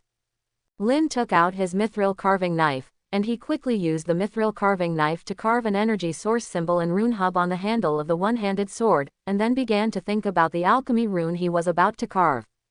If it is only the well-known basic alchemy rune attributes such as sharpness, strengthening, and strength, then it is absolutely impossible for Lin En to defeat Fu Rong, so he has to find out from the alchemy runes he has learned. It is more powerful and is also suitable for being engraved on melee weapons. Got it. Suddenly, Lin En seemed to think of something, and he quickly used a mithril carving knife to carve an alchemy rune that looked like a wave on the spine of the silver one-handed sword, and then engraved an alchemy rune that looked like 2 little people. Alchemical runes, and string them together with a single stroke. These 2 alchemy runes represent air wave and replication, respectively. The former can absorb magic power and release air waves, while when applied to a weapon such as a sword, it presents the form of sword energy, and the connection with it, the copy alchemy rune, can copy multiple sword energies, allowing them to attack the enemy together with the original sword energy. After completing the engraving of the core runes of the 2 alchemical formations, Lin En took a look at the remaining time. There are only 20 minutes left, which is only enough time for Lin to carve another alchemy rune, and then he has to spend the last 5 minutes connecting all the alchemy runes together to make it a complete alchemy circle. Without time to think about it, Lin En carved a strengthening rune on the one-handed sword to strengthen the first 2 core runes, followed by a thin golden line that combined the 3 alchemy runes with energy. The source and rune hub are connected together to complete the refining of this alchemy circle. After completing his alchemical work, Lin set his sights on Fleur. Farong was seen holding a small and exquisite carving knife with rose-pink patterns in her hand, carving the last stroke on the silver one-handed sword, completing her alchemy work. The two handed their alchemy works to Professor Green together. Lin's eyes were calm, while Fleur's face was full of confidence. After confirming that there was nothing missing in the two alchemy works, Professor Green waved his wand. The surging magic power surged out from his wand and split into two, controlling the silver one-handed swords refined by Lin and Farong respectively, and activating the alchemy circle in them. The two silver one-handed swords quickly collided towards the middle under the control of Professor Green. When the two were about to collide, the silver one-handed sword that Lin refined actually fired out several sword energy out of thin air. These sword energy flashed with silver edges and struck the silver one-handed sword refined by Farong with the force of thunder. The alchemy circle refined by Farong seemed to contain defensive alchemy runes. The silver one-handed sword refined by Farong flashed with a dark golden light, and a golden film appeared on the surface of her silver one-handed sword, trying to resist the sword attack. However, more than a dozen sword energy bombarded her silver one-handed sword. No matter how strong the defense of the golden film was, it might not be able to withstand such a violent attack. A ray of silver sword energy suddenly struck the golden film, causing it to shatter. The second sword energy that followed, and even the third and fourth sword energy struck the silver one-handed sword. On the body, the silver one-handed sword refined by Farong was broken into pieces. Even Professor Green did not expect that the winner would be decided before the two one-handed swords refined by Lin and Farong actually collided with each other. How can it be? Farong was a little unbelievable. She understood the power contained in Lin's alchemy circle, but why didn't she think that the air wave rune could be turned into sword energy after being applied to the sword? Lin stepped forward and stretched out a hand to Fleur. I'm glad to compete with you, Miss Delacour. Can you tell me about your alchemical ideas? Although Farong was defeated, she was not discouraged. She held Lin's hand and explained, I was thinking at that time, since our swords will eventually collide, then the test should not be two swords. It's their offensive ability, but their defensive ability. The prerequisite for failure is that the refined sword is broken. So as long as my sword can remain intact in the end, then I will definitely win. Therefore, I plan to refine a defensive alchemy array instead of an offensive one. But I didn't to think that you actually engraved the air wave rune on the sword, and even had the effect, releasing a long-range attack. Fu Rong said with a wry smile. Regardless of the victory or defeat this time, this duel has indeed taught Farong a lot, and multidirectional thinking is sometimes the key to alchemy. The same is true for Lin. Farong's thinking perspective is based on the essence of this duel, which is also worth learning from. If he hadn't applied a seemingly irrelevant alchemy rune to it, I'm afraid he really wouldn't be able to defeat Farong. It's also a pleasure to compete with you, just call me Farong from now on. Farong said openly that she would like to know a strong person like Lin with strong knowledge.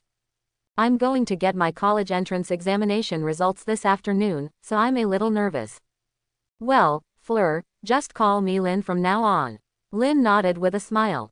He was equally happy to be able to meet a new friend at Bobaden's School of Witchcraft and Wizardry. During the rest of the visit, Farong became more active and lively. Sometimes she would take the initiative to introduce everything about the place where they were without Lin asking any questions. Therefore, Lin's journey at Bobaden's School of Witchcraft and Wizardry was perfect and everything went smoothly.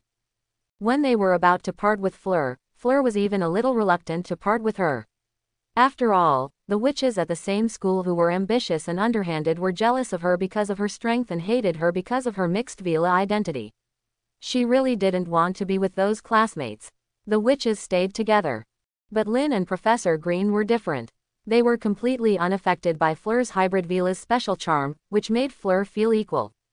Goodbye, Fleur. Maybe we will meet again in 3 years. At the exit of Bobaden's Magic School's manor, Lin waved and said. Lin was referring to the Triwizard tournament that would take place when he was in 5th grade. Bobaden's School of Witchcraft and Wizardry was one of the participating schools, and Fleur would naturally come to Hogwarts Castle as a guest. But Fleur didn't know this. She thought that Lin En would come to France for a trip in 3 years, so she was very happy and decided to take Lin En to have a good tour of the French magical world. Next, we are going to the last stop, which is my teacher's residence. Professor Green grabbed Lin's arm and said with a smile. Hearing this, Lin's heart was filled with excitement. With the sound of gas explosions, Lin and Professor Green appeared in a strange manner. This manor is so vast that it doesn't seem to be plotted on the map of the Muggle world. In the very center of the manor, there is a low and old hut. Teacher, I'm back. Professor Green gently tapped a metal block that looked like a microphone at the door of the hut with his wand, and after it made a ding sound, he said to it. Soon, the door of the hut was opened. However, it was not Professor Green's teacher Nico Flamel who opened the door, but a humanoid robot. The robot made a please gesture and led the two people into the cabin. After entering the hut, the first thing Lin saw was the photo of a young man and woman on the counter. If he guessed correctly, these young man and woman should be Mr. Nico Flamel and Mr. Perez 600 years ago. Mrs. Nair LeMay.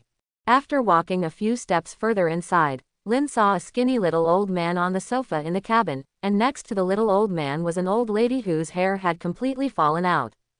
These two old people are the rumored LeMay couple. Obviously, although the immortality brought by the Sorcerer's Stone allowed them to live for more than 600 years, it did not bring them immortality. Their bodies became more fragile under the wear and tear of time, and diseases plagued them. Body. Looking at the two old men who seemed to be breaking bones even if they moved even once, Lin seemed to understand why the old man decided to let Professor Dumbledore destroy the Philosopher's Stone a year later. Teacher. Professor Green saluted Nico Flamel. He stepped forward and helped the old man up. Lin En also stepped forward and saluted the two old people. Master, Grandma, hello. I am Lin En Roar, a student of Mr. Green. After hearing Lin En's words, Mr. Flamel, who had been wondering about Lin En's identity, suddenly smiled with relief, and his eyes became much kinder.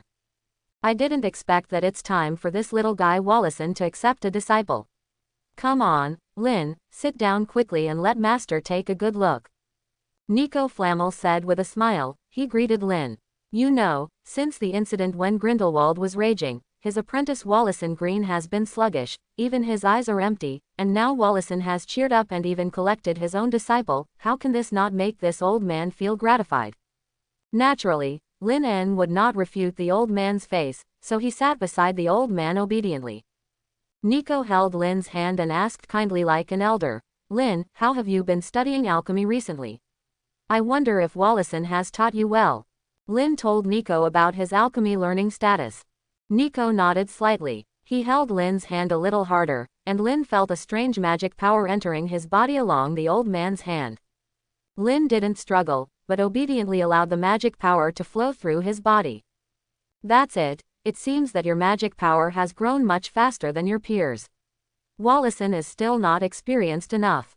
Nico Flamel said softly, Lin, I think, with your current magic power reserve is enough to start learning legal alchemy. Hearing this, Lin's expression brightened. You know, according to Professor Green's original estimate, Lin would have to start learning the knowledge of legal alchemy in 3 months. Lin, how about I teach you on behalf of your teacher for the next half month? Nico said kindly. There is still more than half a month before the start of Hogwarts. If Lin is left with 7 days, if she buys textbooks for the new semester and gets together with her relatives, Lin can still live in Nico Flamel's manor for half a month. Lin En nodded and said, according to what Master said. So, Lin and Professor Green stayed at Nico Flamel's manor. Although Nico Flamel's cabin is small and narrow, it is just the living habits of the Flamel couple. They are used to a frugal life and do not like a luxurious environment. But even so, the property of the Flamel couple, who have lived for more than 600 years, was enough to build dozens of castles in this manner just from the rich men of various periods. The alchemist's savings over the past 600 years. Nico generously arranged for Lin and Professor Green to stay in a small villa in the manor, and Lin had to come to Nico's hut at 8 o'clock every morning to receive instruction. Even though Nico looks so skinny now that he can be blown down by a gust of wind, his magical power is not weaker than that of Professor Dumbledore. He had already reached the level of a devil-level wizard more than 300 years ago. Realm. You know, even Professor Green's ability to refine the alchemy circle out of thin air was demonstrated and taught by Nico himself. After learning that Lin En was curious about this kind of ability, Nico took advantage of the characteristics of the old En generation and refined dozens of alchemical circles around him while waving his wand. These dozens of alchemical circles, the explosion shot out golden starlight that filled the sky, turning into an endless meteor shower across the sky at night. This bizarre scene aroused the exclamation of countless muggles from the outside world, but no one could have imagined that this miraculous scene was actually a small magic spell cast by an old man during a marriage after another generation. For the next week, Lin learned the knowledge of legal alchemy with Nicole every day, and tried to use legal alchemy to refine some gadgets. Different from array alchemy, the alchemy of French alchemy does not need the assistance of a carving knife, but the assistance of flames. This is why when Lin En asked Professor Green for advice for the first time, Professor Green suggested that Lin practice more fire spell. The alchemy link of legal alchemy has great requirements on flames. A large part of the practice of legal alchemists is spent on practicing the control of flames, and Lin En's strong affinity for flames just meets the requirements. Knowing this allowed Lin to skip this step and step into a higher level before others. Therefore, Lin En just studied for a week, and his knowledge of legal alchemy is no less than that of other legal alchemists who have practiced for 2 or 3 years. After all, it takes a year or 2 for most legal alchemists to lay the foundation for controlling flames. On the 6th day of Lin En's study of legal alchemy, Professor Green also came to Nico's cabin. After confirming that Lin En's theoretical knowledge of alchemy met the requirements, he taught Lin En the refining of the forbidden magic stone method. After getting the refining method of the forbidden magic stone, Lin En spent a whole day to master it, and completed the refining of the first forbidden magic stone under the guidance of Nico. This forbidden magic stone is not very big, it is only the size of a fingernail. After Lin En engraved an alchemy circle on it with the alchemy of the formation system, he embedded it in a bracelet and finished it like a gourd. He made a magic forbidden bracelet. In the next 3 days, Lin En continued to refine his knowledge of legal alchemy, while refining more forbidden magic stones to improve his practical ability of legal alchemy. At this time, there are still 5 days left before Lin returns to the UK. Nicole Flamel came to Lin and signaled Lin to stop the alchemy in his hands. The old man's tone was somewhat mysterious. Linen, you don't need to continue learning more about alchemy for the rest of the day. And put your practice aside, you can practice these things by yourself when you return to Hogwarts. Come with me, our next class will not be held here. Nico tremblingly walked towards the outside of the hut, and Lin hurriedly supported the old man so that he would not fall down due to the wind. After leaving the hut, Nico drew his wand and tapped on a metal square on the ground ahead. As time passed, Lin and Nico appeared on a square training ground with a side length of more than 200 meters. This square training ground was so big that they could even play Quidditch in it. Lin was a little surprised. The metal cube he saw earlier turned out to be a manually triggered door key.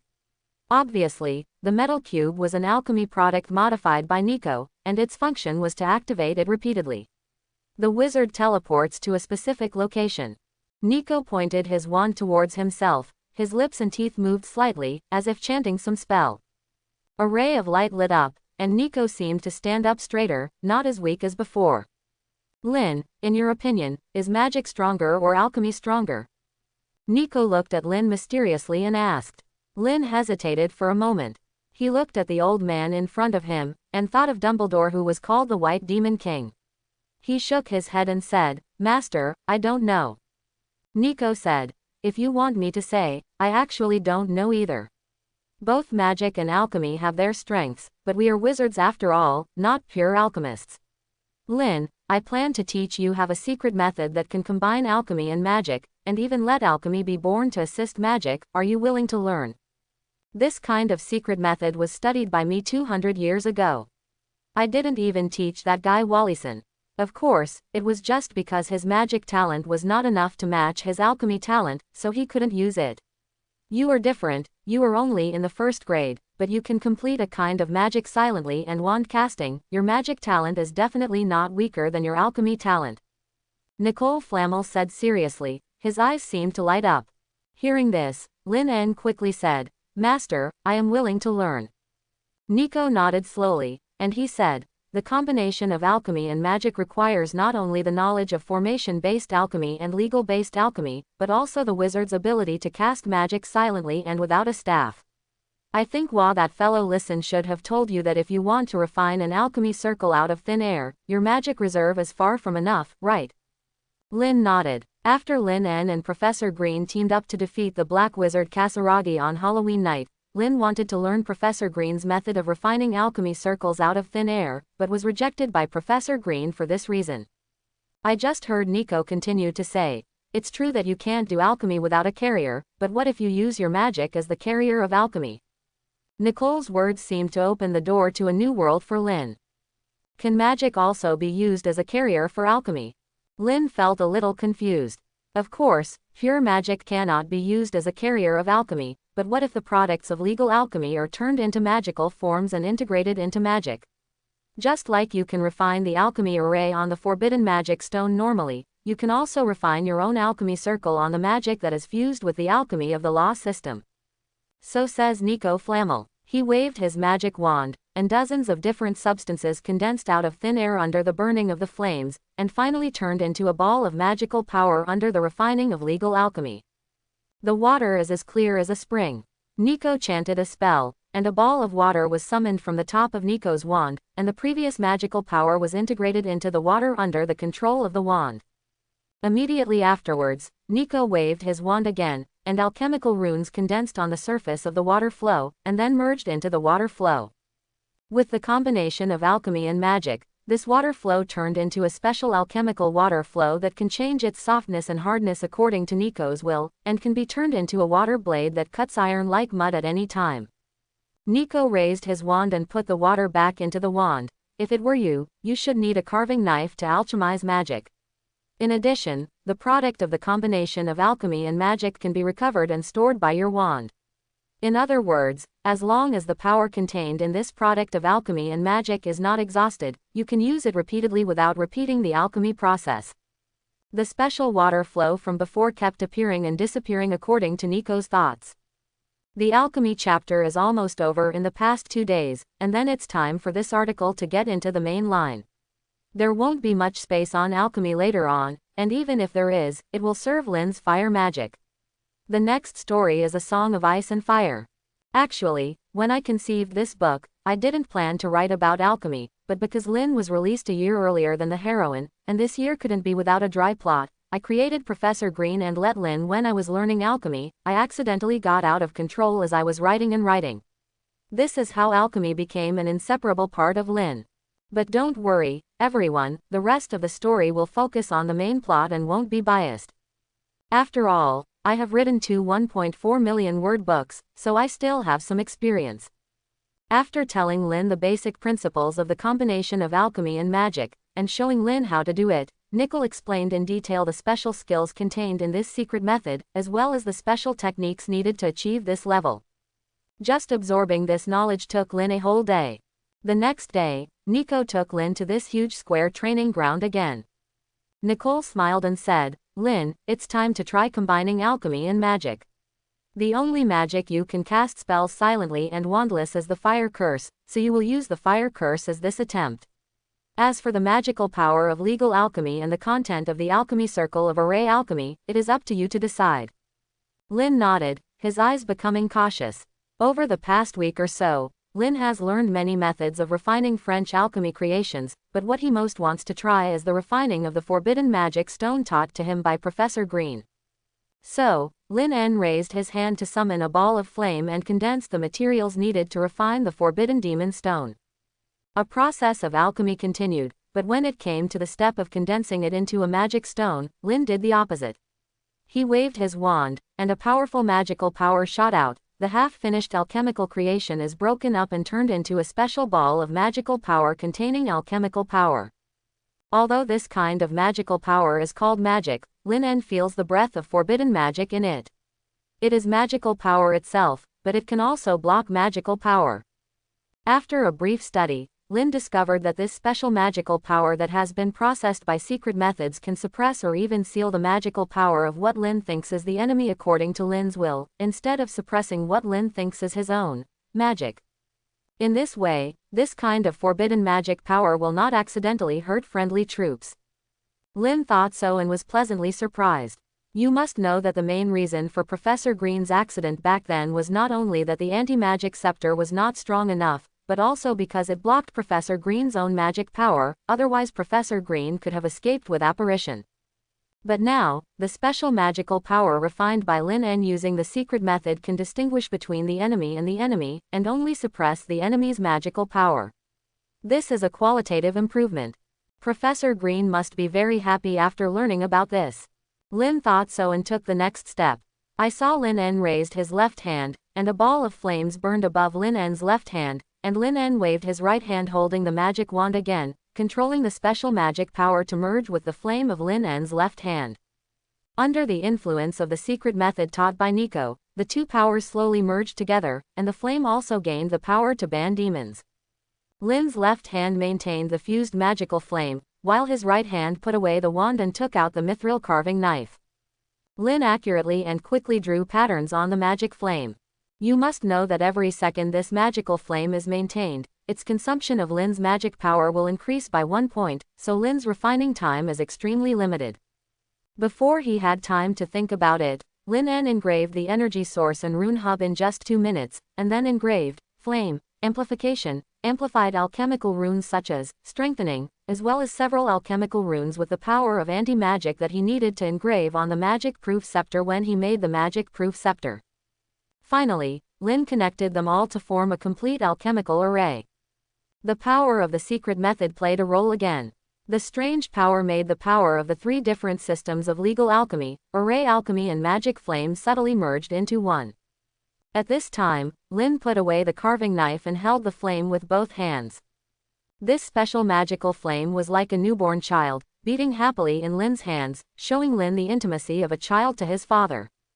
This flame is 1 meter in diameter, and its power to ban demons is constantly affecting the surrounding areas. Lin En raised his hand and took the magical flame into his body instead of the wand. After taking back the magic flame, Lin En found to his surprise that he could actually sense that this special magic power was dormant in a certain corner of his body at the moment, and could appear at any time at his command. Nico said, "The power of this flame will not expand. If you want to increase its power, then you need to repeat the previous process and use your body to absorb the new special magic power and let it be stored in your body. In this way, when you need to call them, you will be able to call out a flame of sufficient size." Lin nodded. Unlike the flames created out of thin air by the fire spell, this special magical flame needs to be stored in the body in advance. If Lin's body is a fish tank, then the special magical power dormant in the corner of his body just now is the water in the fish tank, and the process of combining alchemy and magic just now by Lin is the process of creating this water. Therefore, repeating this process many times will increase the water in the fish tank, allowing Lin to pour more water from the fish tank when needed. Nico smiled kindly. Unexpectedly, Lin, you were able to successfully combine alchemy and magic for the first time. Now that you have completed the creation of this magic flame, please help it come up with a name. This special magic flame has never appeared in the history of magic. Therefore, it is not an exaggeration to say that this magic flame is Lin's self-created magic, and a new magic naturally needs to have its own name. Hearing this, Lin lowered his head and pondered. The essence of this group of magic flames is a special kind of flame after all, and its name cannot be separated from fire, but it contains the power of the forbidden magic stone, and contains the teacher's lifelong painstaking efforts, adding forbidden magic to its name. The 2 words are not only a summary of its power, but also a respect for the teacher's lifelong achievements. If so, Lin En raised his head suddenly, and there seemed to be flames beating in his dark red eyes. "Master, I have made up my mind, this special magical flame is called Forbidden Fire." Forbidden Fire. Nico nodded slightly. "It's a good name. I think your teacher will be proud of you." Lin En smiled. "Of course, Master." After giving the Forbidden Demon Fire a name, Lin happily tried out how to use it in the training ground. This kind of forbidden fire can suppress the fluctuation of magic power near it. The closer the magic power is to it, the easier it is to be suppressed. If the flame is expanded enough to cover the entire area, then Lin thinks he can even use this demon forbidden fire to create a demon sealing barrier that can seal the wizard's magic. In the evening, Nico triggered the alchemy door key inside the training ground and returned to Nico's hut. After Lin left Nico's hut, he came outside Professor Green's residence. Teacher, I have some ideas about how to perfect your magic-proof scepter. Lin knocked on Professor Green's door and said to Professor Green. Hearing this, Professor Green was stunned at first. He did not believe that Lin En could improve the forbidden magic stone that he had spent decades inventing after just learning more than a week of legal alchemy. But he also did not believe that Lin En could improve the forbidden magic stone that he spent decades inventing. En would lie to him. Therefore, Professor Green asked Lin to show the results. Lin En raised his left hand, and a ball of flame with flashing black lines rose from his palm, and a strange aura spread from the forbidden demon fire. Feeling his slightly suppressed magic power, Professor Green couldn't help but exclaimed, "This is the power of the forbidden magic stone. Lin, you actually integrated it into your magic flame." Lin En explained, "Teacher, this is the secret method taught to me by my ancestor. This flame is called the forbidden demon fire. It is the power of the forbidden demon stone that I combined with the alchemy of the legal system and the forbidden demon of the alchemy of the array system. A special flame formed by the fusion of runes and blazing magical power." Professor Green stretched out his hand close to the flame and felt the burning sensation from the flame and the power to suppress magic. He sighed. "I didn't expect that the teacher would teach you this secret method, which integrates the power of suppressing magic into magic. Is it the first step to perfect the magic forbidden scepter?" Lin En shook his head and said, "Not only that, teacher, look." Lin En said, identifying Professor Green as a friendly force in his mind, and then, the magic suppression of Professor Green by the forbidden demon fire disappeared instantly. As Lin's mind changed, the forbidden fire's suppression of Professor Green's magic power came and went. After realizing this, Professor Green asked in disbelief, "Lin, can your forbidden demonic fire distinguish between ourselves and the enemy?" Lin nodded. "Yes, it can judge the wizards within the area of influence as I wish, and suppress the magic power of enemy wizards." Hearing this, Professor Green's body trembled slightly, and his eyes seemed a little moist. "To be able to do this, if my magic forbidden scepter could distinguish between ourselves and the enemy, then I, who had full magic power, would be suppressed against the magic power. Even if Grindelwald cannot be defeated, he still has the ability to protect himself." Professor Green understood that the ability of the forbidden demon fire to distinguish between ourselves and the enemy was Lin's improvement on the forbidden demon power he invented. Lin En continued, "If in the future, I can thoroughly study and understand this power and apply it to the magic forbidden scepter, then even if the magic forbidden scepter cannot block the magic power of the demon king level wizard, it will be enough for both the enemy and us to attack and defend." Changed shape. With that said, Lin took the forbidden demon fire back into his body. Professor Green grabbed Lin En's shoulder. He believed more and more that his decision to accept Lin En as his disciple was correct. "Good boy. Good boy. You go back and rest first. Let me think about improving the magic forbidden scepter. Think." Lin En agreed and returned to his residence to rest. Professor Green stood there. The night enveloped the entire manor, and the white moonlight fell on the world, illuminating Professor Green's surroundings. Professor Green was silent for a long time. He didn't know how long it took before he started to move. With a flick of the wand and an explosion, Professor Green appeared outside Nico's cabin. At this time, Nico Flamel unexpectedly did not fall asleep, but was waiting for him at the door of the cabin. "Wallison, I guessed you would come." Green looked at Nico and said in a complicated tone, "Teacher, about the secret method." Nico shook his head and said, "Back then, you had not yet mastered any magic of silent and wand-free casting, and could not meet the requirements for learning this secret method. And your talent in alchemy was not low, and you were not willing to devote yourself to practicing your magic power.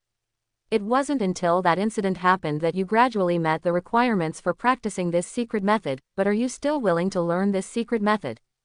Hearing this, Green smiled bitterly. "Indeed, even if you are willing to teach me now, I am afraid I am not willing to learn it. After all, even if I can learn the secret method now, so what? I can't save her if I am different. Hope for the future, then leave it to the people of the future." After speaking, Green fell into silence again. And Nico didn't continue talking. The two of them stood silently at the door of the hut, looking at each other without saying a word. It was not until the sky was getting brighter that Nicholas Flamel suddenly said, "Do you think it was too early to agree to Dumbledore's promise?" Green was stunned and said, "Are you talking about the matter where you asked me to bring the Sorcerer's Stone to England and give it to Dumbledore last year?"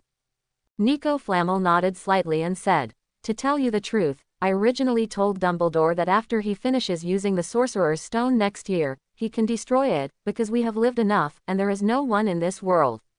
What too much nostalgia." Hearing this, Green was shocked. "Teacher, you..."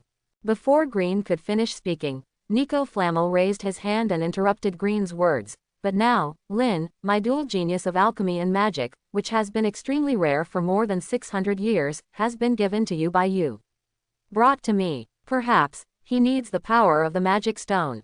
When you return to England, tell Dumbledore that after next year's events are over, the Sorcerer's Stone will be." 3 days later, it was time for Lynn to return to the UK, and after bidding a respectful farewell to Nico Flamel, Lynn and Professor Green used the cross-border door key Nico had provided to return to the Leaky Cauldron in the UK. "I won't need my help to buy the textbooks you need for the next school year later, right?" After sending Lynn to the Leaky Cauldron, Professor Green said with a smile. Lynn shook his head with a smile, took out the parchment sent by Hogwarts from his pocket and recorded the textbooks required for this year, motioned to Professor Green, and then said, "Of course not." Professor Green said, "Very good. Lynn, is there any gift you want? Before we leave, I plan to give you a gift. It can be anything, including something from the Muggle world."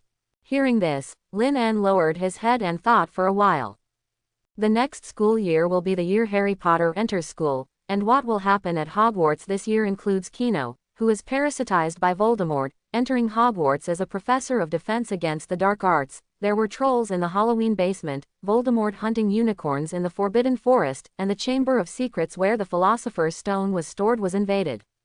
Although Lin can stay away from him, he, whose surname is Roll, will definitely become the object of Voldemort's attention. In this way, what he needs most is something that can protect himself. Thinking of this, Lin looked at Professor Green and said, "I want a pistol from the Muggle world." Although Professor Green was a little surprised by this, he did not reject Lin's request. As early as a year ago when he went to teach at Hogwarts, Dumbledore revealed the information that Voldemort may not be dead in the conversation with Professor Green, so in Professor Green's view, the British wizarding world is still very dangerous. Yes, for the safety of his disciples, it is never an exaggeration to equip them with powerful weapons. "Desert Eagle, how about it?" Professor Green asked. Since Lin mentioned wanting a pistol, Lin must have a certain understanding of firearms, so Professor Green didn't introduce too much, but asked directly. As a semi-automatic pistol that uses large caliber bullets, the Desert Eagle has too heavy weight and too strong recoil for ordinary adults, which makes it impossible for most adults to use it as a weapon. The reason why it has not been spread to the military. However, as a wizard and alchemist, Lin can not only strengthen his own strength through magic, but also refine equipment that strengthens his own strength through legal alchemy, and even enchant the Desert Eagle with array alchemy, so that this reduces the weight and recoil of the Desert Eagle. Therefore, in Professor Green's opinion, if you want to choose a weapon that is most suitable for Lin among the pistols, then the Desert Eagle is undoubtedly an extremely suitable choice. Lin nodded very happily, expressing that he was looking forward to getting this weapon. So Professor Green touched Lin's head and said, "No problem, you can go buy textbooks first, and I will send your gift to Roll Manor with an hour before your school starts." After deciding on the gift for Lin, Professor Green waved his wand and apparated out of the Leaky Cauldron. Lin entered the Leaky Cauldron, intending to enter Diagon Alley through the entrance to the backyard. Old Tom, the owner of the Leaky Cauldron, was still standing at the bar. After Lin greeted Old Tom, he walked towards the backyard. However, Old Tom unexpectedly followed him. The little wizards will be guided by Old Tom when they come to Diagon Alley for the first time, and when they come to Diagon Alley later, they only need to pass by themselves, and Old Tom will not come to help again. There are so many little wizards that he can't even take care of. Therefore, Old Tom's behavior made Lin a little strange. But when Lin asked, Old Tom said with a wry smile, "Last month, I don't know which little wizard kicked the trash can by the distance of 2 bricks when passing Diagon Alley. The backyard is almost full of wizards who can't get into Diagon Alley." So I've been keeping an eye on this place myself for a while. Hey guys, is there any resin? Lynn couldn't help but chuckle. After nodding to old Tom, he opened the passage to Diagon Alley and entered Diagon Alley. The process of purchasing new textbooks and magic materials went very smoothly. Lynn also bought some materials needed for alchemy. These alchemy materials are not expensive. After all, they are not used by anyone except alchemists. There are very few alchemists. With oversupply, they naturally cannot command high prices. Perhaps the price of these alchemy materials can be doubled by more than 10 times after being exported to the French magic world, but judging from the current level of conservatism in the British magic world, except for some illegal smugglers who make cross-border door keys privately, no one will do it at all. This kind of business. After completing the purchase of all the things, Lynn found Gale, the house elf who had been waiting for a long time, in an alley in Diagon Alley according to the agreement in the letter he sent home before, and returned through Gale's apparition. Roll Castle. After returning to Roar Castle, Lynn began to sort out the necessary things for the new semester. In addition to learning the necessary materials for magic and alchemy, Lynn also needs to prepare more raw materials to refine more forbidden fire. For now, his forbidden fire is his biggest trump card, even far surpassing his ability to cast spells silently and without a wand. Therefore, his refining of the forbidden demon fire is like Han Shin's ordering of troops, the more the better. The day before heading to King's Cross Station, the Desert Eagle sent by Professor Green through an owl was finally delivered to Roll Castle. After Lynn unpacked the package, he got the gun body, some replacement parts, and an instruction manual. In addition, there was an additional 100 rounds of ammunition presented by Professor Green. At the bottom of the package, Lynn also saw a letter from Professor Green. In the letter, Professor Green suggested that Lynn try to enchant the Desert Eagle gun body and the 100 rounds of bullets at the same time to make it more powerful. Lynn readily accepted this and planned to start trying to refine it on the first night after arriving at Hogwarts Castle. The first day of school soon arrived, and with Gale's help, Lynn apparated to King's Cross Station and passed through the partition wall to Platform 9. Not long after he entered the platform, he saw the Weasley twins running in from the other side of the partition pushing a cart. Lynn. After seeing Lynn, Fred and George both said hello. Lynn, we still can't understand the Muggle electrical knowledge you sent me during the summer vacation. Are you sure it has something to do with alchemy? George said with some annoyance. During the July vacation, Lynn sent a book containing the electrical knowledge he had learned in junior high school in his previous life. In Lynn's opinion, learning electricity first and then array alchemy can get twice the result with half the effort. Lynn nodded affirmatively and said, "Of course. With your impatient temper, of course you won't understand. Go back and study hard. When you understand it, I estimate that you will have entered the threshold of alchemy." Fred spread his hands and said, "We just like to be happy." Can't stand the loneliness, George continued. Suddenly, two more figures walked through the partition wall. One of the boys had the same red hair as the Weasley twins, while the other boy had black hair and wore glasses. Lynn could see a lightning-shaped scar on the other's forehead. I think these two people are Ron Weasley, the younger brother of the Weasley twins, and Harry Potter, the savior. Just as Lynn was about to get in the car, out of the corner of his eye he saw another snow-white figure rushing out from the partition wall. This is a very beautiful-looking girl with beautiful silver hair. Silver hair, is she also a half-Veela? But where did the half-blood Veela come from at Hogwarts? Seeing this scene, Lynn couldn't help but stop, his mind filled with doubts. Lynn subconsciously released his magic power to sense the snow-white silhouette in the distance. Wait, she doesn't seem to be a hybrid Veela, but a normal human witch. The result of the magic feedback made Lynn's face look even weirder. The silver-haired girl does not give people a sense of charm like Hibiscus. Instead, she conveys a cool atmosphere, which makes people feel very comfortable in this summer. At this moment, the silver-haired girl looked over, and Lynn saw her face. Careful Lynn discovered that the silver-haired girl's hair color was not pure silver, but more like the white of snowflakes, and the tips of her hair seemed to be an almost transparent ice blue, which looked like a pick from a distance. Dyed hair is average. This special hair color reminded him of himself. You must know that Lynn's own hair color is mainly black, and the tips of his hair gradually transition into a flame-like dark red. In addition, this girl's eyes seemed to be unusual. Unlike the blue eyes of most British women, this girl's eyes are not that deep blue, nor are they light blue like Professor Green's. It is a kind of ice blue like ice.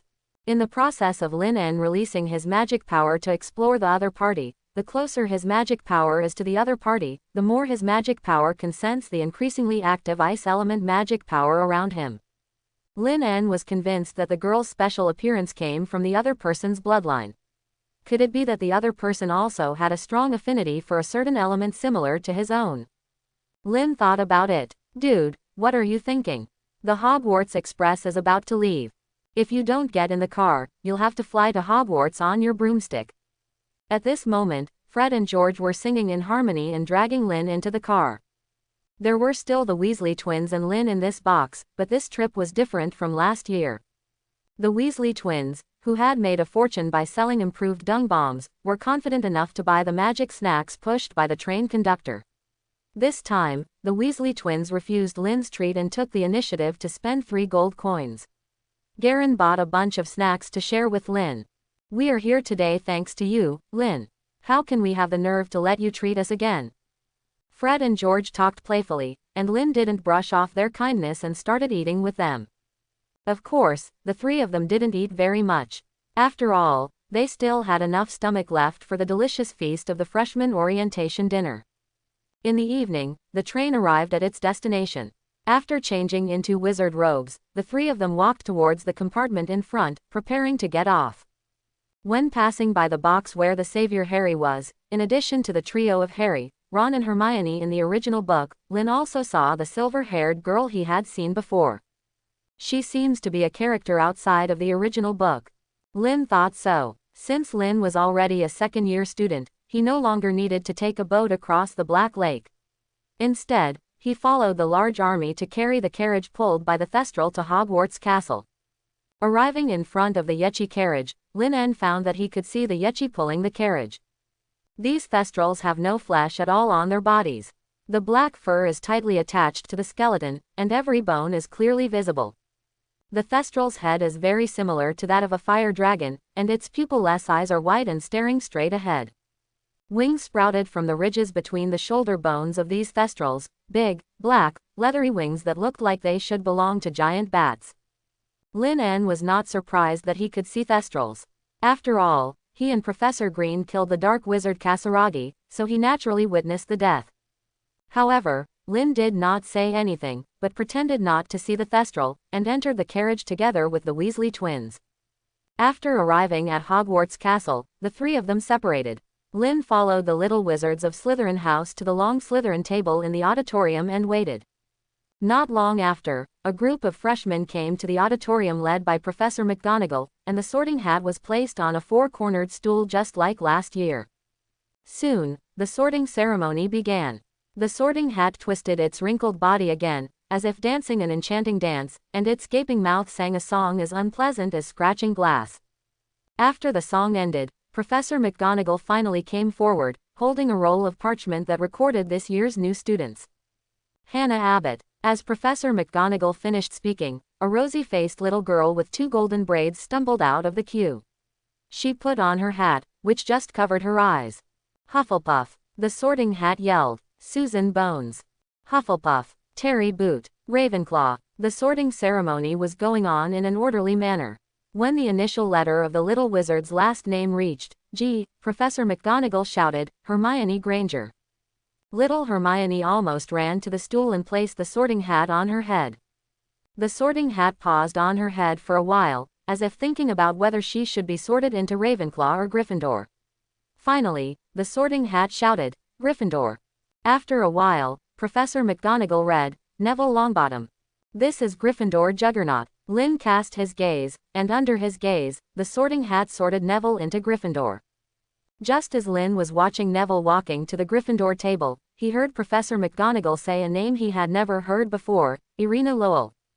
In alphabetical order of surnames, the first 2 letters of both Longbottom and Lowell are L and O, while the third letter of Longbottom is N, ranking in before Lowell's W, so Neville came on stage in front and Irina Lowell came right after him. At this time, Lin was a little surprised to see the silver-haired girl he saw earlier come forward, sit on the stool, and put on the sorting hat. It turns out that the silver-haired girl's name is Irina Lowell. Lynn secretly remembered the name. Irina Lowell's sorting process does not seem to be so ordinary. Just like last year's Lynn, it took a full 2.5 minutes before the sorting hat gave the final result. Gryffindor. Irina opened her eyes, her beautiful ice blue eyes twinkling slightly, and she walked over under the fierce applause of the Gryffindor table. After Irina Lowell was assigned to Gryffindor, in order of surname, Draco Malfoy, Harry Potter and Ron Weasley, who appeared in the original work, also followed, sorting completed. Soon, the sorting ceremony was over, and the welcome dinner officially began after Professor Dumbledore gave a brief speech. Among the dinners at Hogwarts Castle, only the welcome dinner, Halloween dinner, Christmas dinner and year-end dinner are the most sumptuous. Therefore, even the noble snakes of Slytherin will inevitably turn into celebrities when facing these delicacies. Chippachi, eat to your heart's content. After the dinner, Lynn returned to the dormitory with the large army. But unlike last year, 3 new students came to his dormitory this year. A platinum boy, and 2 black-haired followers. This is Crabbe, and this is Goyle, they are my followers. Also, my name is Malfoy, Draco Malfoy, Sr. I think we can make good roommates. The platinum boy extended his hand to Lynn and introduced himself. Lynn couldn't help but be a little surprised when she saw these 3 people. Ever since he had a bye in the dormitory last year and had a dormitory to himself, he knew that this year he would welcome 3 freshmen as his roommates, but he did not expect that his new roommates would be the Malfoy trio. Lynn nodded slightly to them and said, "My name is Roll, Lynn Roll. If you won't disturb my study, then I think we will be very good roommates." After saying that, Lynn waved his wand gently. With a beautiful silent spell, countless textbooks and his alchemy materials flew out of the backpack in an orderly manner, and were placed in their proper places in just a few breaths. This silent spell cast the Malfoy trio into shock. Silent casting. Isn't that something that only seniors above the 5th grade will learn? Malfoy said incredulously. Lynn turned his head and said, "If your talent is high enough and you are willing to spend a lot of time practicing, I think you can do it." Lynn had no desire to continue the conversation. One night was very short, and he still had to try to use array alchemy to enchant the Desert Eagle given to him by Professor Green. He just hoped that these 3 new roommates would not make too much noise, so as not to affect his alchemy. After carefully taking out his Desert Eagle from his pocket, Lynn began to think about which alchemical circles should be used to enchant this firearm.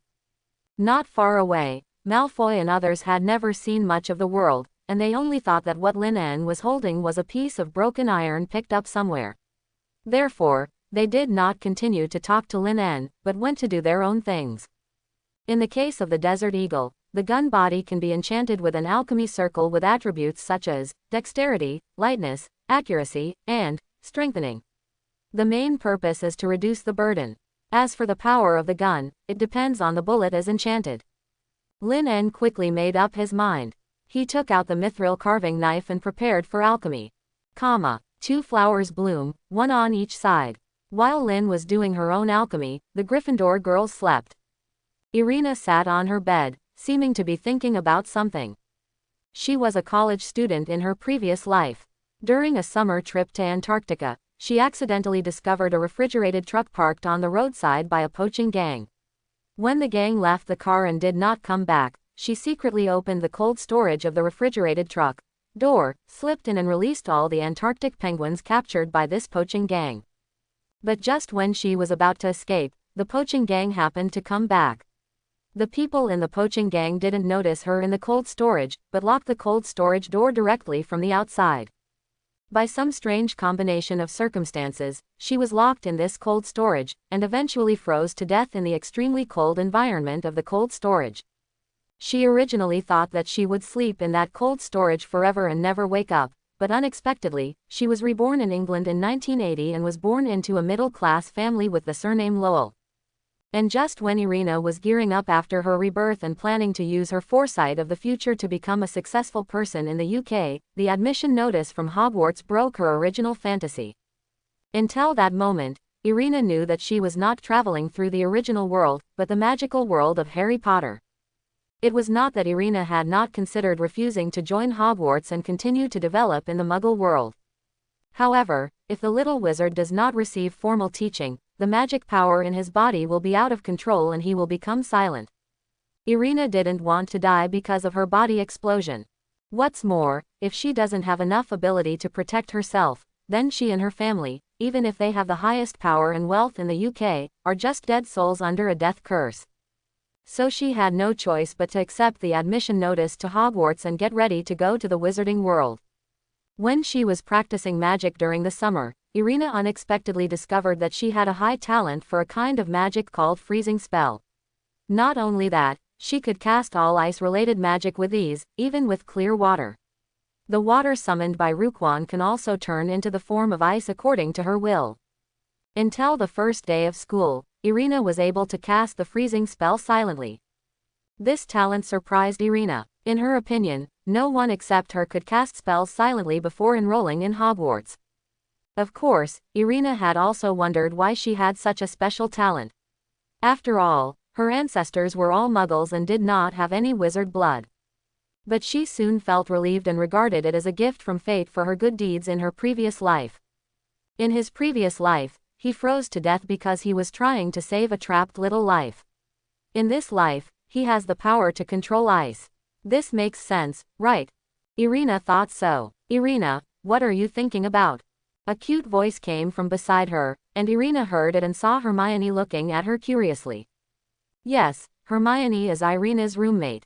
Irina was very happy at the thought of being able to sleep with cute little Hermione. Little Hermione is sweet-smelling and soft. As a girl who loves Hogwarts, Irina naturally has a great affection for Hermione. Irina smiled lightly, and her smile was like a breeze that made Hermione feel comfortable unconsciously. It's nothing, I'm just thinking about a kind of magic I practice. Hearing this, Hermione, the top student, immediately became excited. What magic? I also practiced a lot of magic during the summer vacation. Maybe we can share our experiences. The freezing curse, do you know? Irina asked. Hermione bowed her head and pondered for a while, and finally found the relevant information about the freezing curse from the mountains of spells in her mind. She immediately said as if reciting to the teacher, I know, the freezing curse, the spell is freezing the earth and the sky is cold. It freezes the hit creature or object. Irina was not surprised that Hermione could know this spell. After all, in the second year of the original book, Hermione used the freezing curse to make the Cornwall elf released by the idiot Professor Lockhart freeze and catch it. In order to prove that she really knows this spell, Hermione pulled out her wand and pointed at a vase not far away. The ground is freezing and the sky is freezing. An ice blue beam burst out, hitting the vase in an instant, freezing it into an ice sculpture. After doing all this, Hermione first looked at Irina proudly, with an expression begging for praise.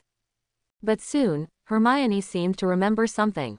She stuck out her tongue and said, well, Irina, I don't seem to be able to thaw the vase. If you use the flame curse, the vase will definitely shatter.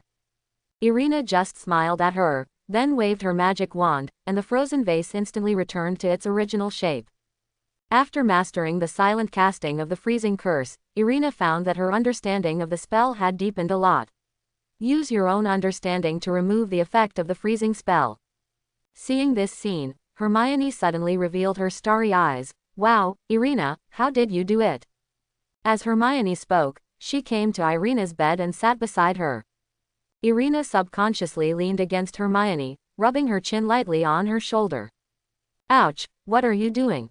Feeling the strangeness coming from her shoulder, and Irina on her shoulder, Hermione blushed slightly. Irina showed a strange smile. What's the matter, Hermione? Come on, let me see. I'll teach you how to use the freezing spell in reverse. Feel your magic trajectory carefully. With that said, Irina put her arms around Hermione's waist and grabbed the wrist of her right hand holding the wand. Hermione, a first-year girl, was petite, and Irina just happened to hold her tightly. Irina took a deep breath contentedly, and then whispered the spell. Hermione felt that the magic power in her body seemed to be controlled by Irina, and poured it into the wand, and an ice blue beam shot out again, freezing the vase. Immediately afterwards, Irina recited the incantation again, and this time the syllables of her incantation seemed to have changed, and the light beam from the wand in Hermione's hand seemed to be a little deeper, and the light beam hit the vase, restoring it. Being hugged by Irina, Hermione still blushed a little, but her desire for magical knowledge made her temporarily ignore the intimate contact of her newly acquainted best friend. She repeated the counter curse that Irina taught her, and began to try to freeze and restore the vase repeatedly. Soon, she was so smart that she mastered this spellcasting technique, and she happily showed it off to Irina. Irina did not show her silent spellcasting skills, so as not to arouse Hermione's competitive spirit. She applauded softly to express her congratulations to Hermione. Just then, Irina and Hermione's other two roommates returned. They had to stop their magic practice, turn off the lights and go to sleep. The next day, Slytherin dormitory. Lynn got up early again. The first class this morning was Professor Quirrell's defense against the dark arts class. With Voldemort behind Luo's head, Lynn still decided to keep up his energy just in case. Therefore, he just finished engraving the energy source and the rune hub last night, and went to bed early. Of course, he also completed the alchemy plan for the Desert Eagle gun body and bullets, and then he only needs to complete the alchemy step by step. The first class in the morning started soon, and when Lynn arrived in the Defense Against the Dark Arts classroom, Quirrell was holding a textbook on the podium. Lynn opened the textbook and sat on the seat, pretending to be an ordinary and obedient student. On the other hand, the first class in the morning for Gryffindor first-year students was Transfiguration. Hermione dragged the bleary-eyed Irina to get up early, and came to the Transfiguration classroom to preview. This made Irina so sleepy that she wanted to lie down on the table to catch up on her sleep. She thought that she would be able to lie down after arriving at Hogwarts, where arrogance was prevalent, but she didn't expect that under Hermione's drag, she still had to finish the morning routine. The time for class was getting closer and closer. Irina rubbed her eyes and looked up, just in time to see a tabby cat running in from the door of the classroom, jumped onto the podium, and then squatted on the podium to scan the students who had already arrived. Little wizards. Most of the little wizards who were able to get to class early liked to study, so they were not interested in the tabby cat that came suddenly. They just took a look at the tabby cat and continued to do their own things.